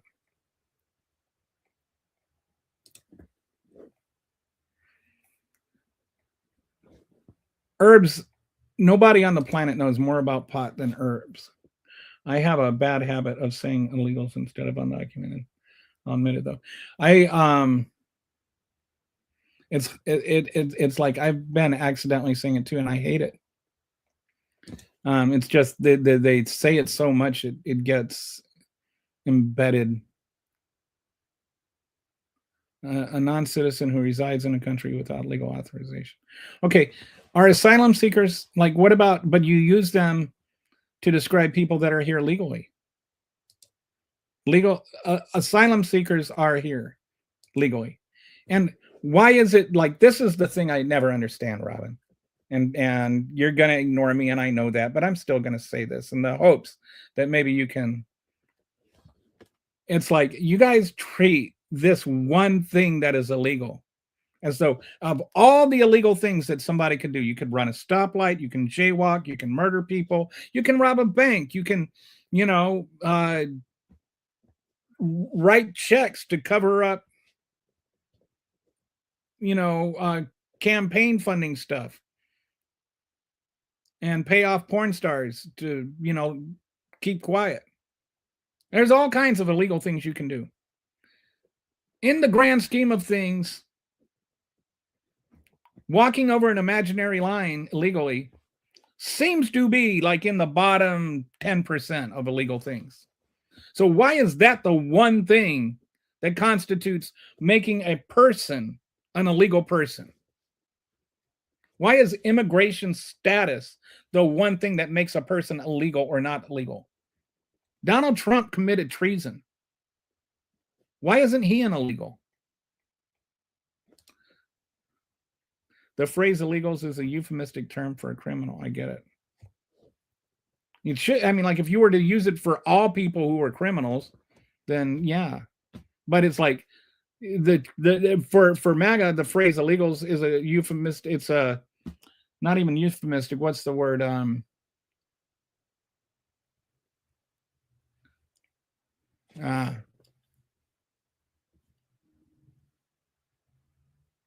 It's a slur for immigrant. Doesn't even matter if they're here legally or not.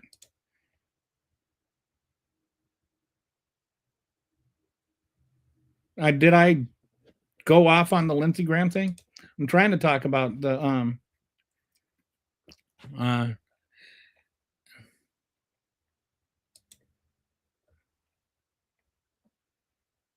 yeah, I did get rid of Glenn. I'm tired of that nonsense. So what about having a lottery for asylum seekers? Why?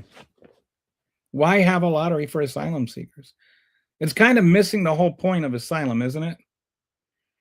People that are seeking asylum. There was a article I read. This was like in 2019, where there was a reporter. This was, during the Remain in Mexico era. A reporter went to go look at what happened to people that were seeking asylum after they were refused asylum. And so she went and she looked for like 30 of them, and like 10 of them had been murdered.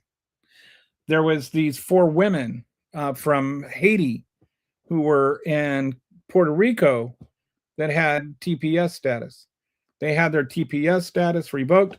They went back to Haiti, and within 60 days, they were beheaded. As in decapitated. So I'm just wondering, why should they have to win the lottery to not die? That's like some seriously, what's that show? What's that movie? My brain's getting tired. So I'm Hunger Games. That's what I'm trying to think of. That is some Hunger Games type nonsense. Racist and making money off of oh, sorry, we're not. I'm just skipping past the herb stuff. So you are so far behind in the conversation. Well, gee, dude, I'm trying to got some people complaining that I don't read their comments, and then you get mad at me for Robin.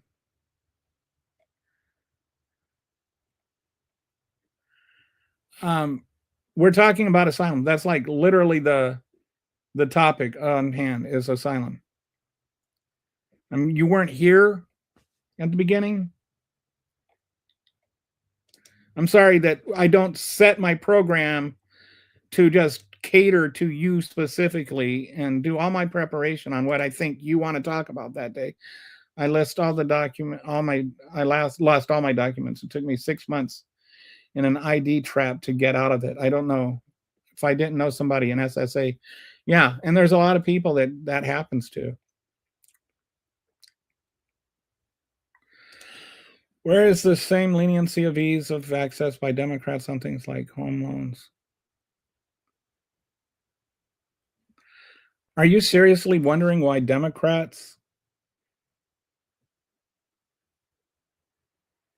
don't have leniency on debt forgiveness?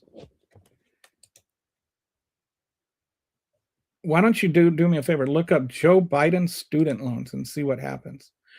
I've had my identity stolen twice, and this is not even my real name. I had my identity stolen once, and they tried to return it. And I was like, no, you have to pay off all my bills first. Who removed Pell Grants in the tab? Oh, now we have a homosexual agenda, whatever that is. Homosexual. See, this is they call things agenda. How come Trump never has an agenda? Like Trump has a policy, but liberals have an agenda. Like they've got to. Do you play like dark and ominous music when you say the word agenda too? Let me see something.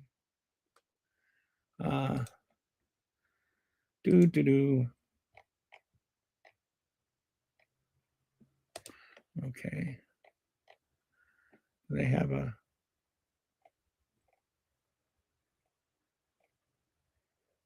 Yeah, there's not an ominous music sound effect. All right. So, all right. So I think that's about it for today. I think I caught up, sort of. And we're over 4 hours. So thanks for watching. I will talk to you guys tomorrow. Thanks again for helping with the moderating, Brett. Appreciate you. I'll talk to you guys later.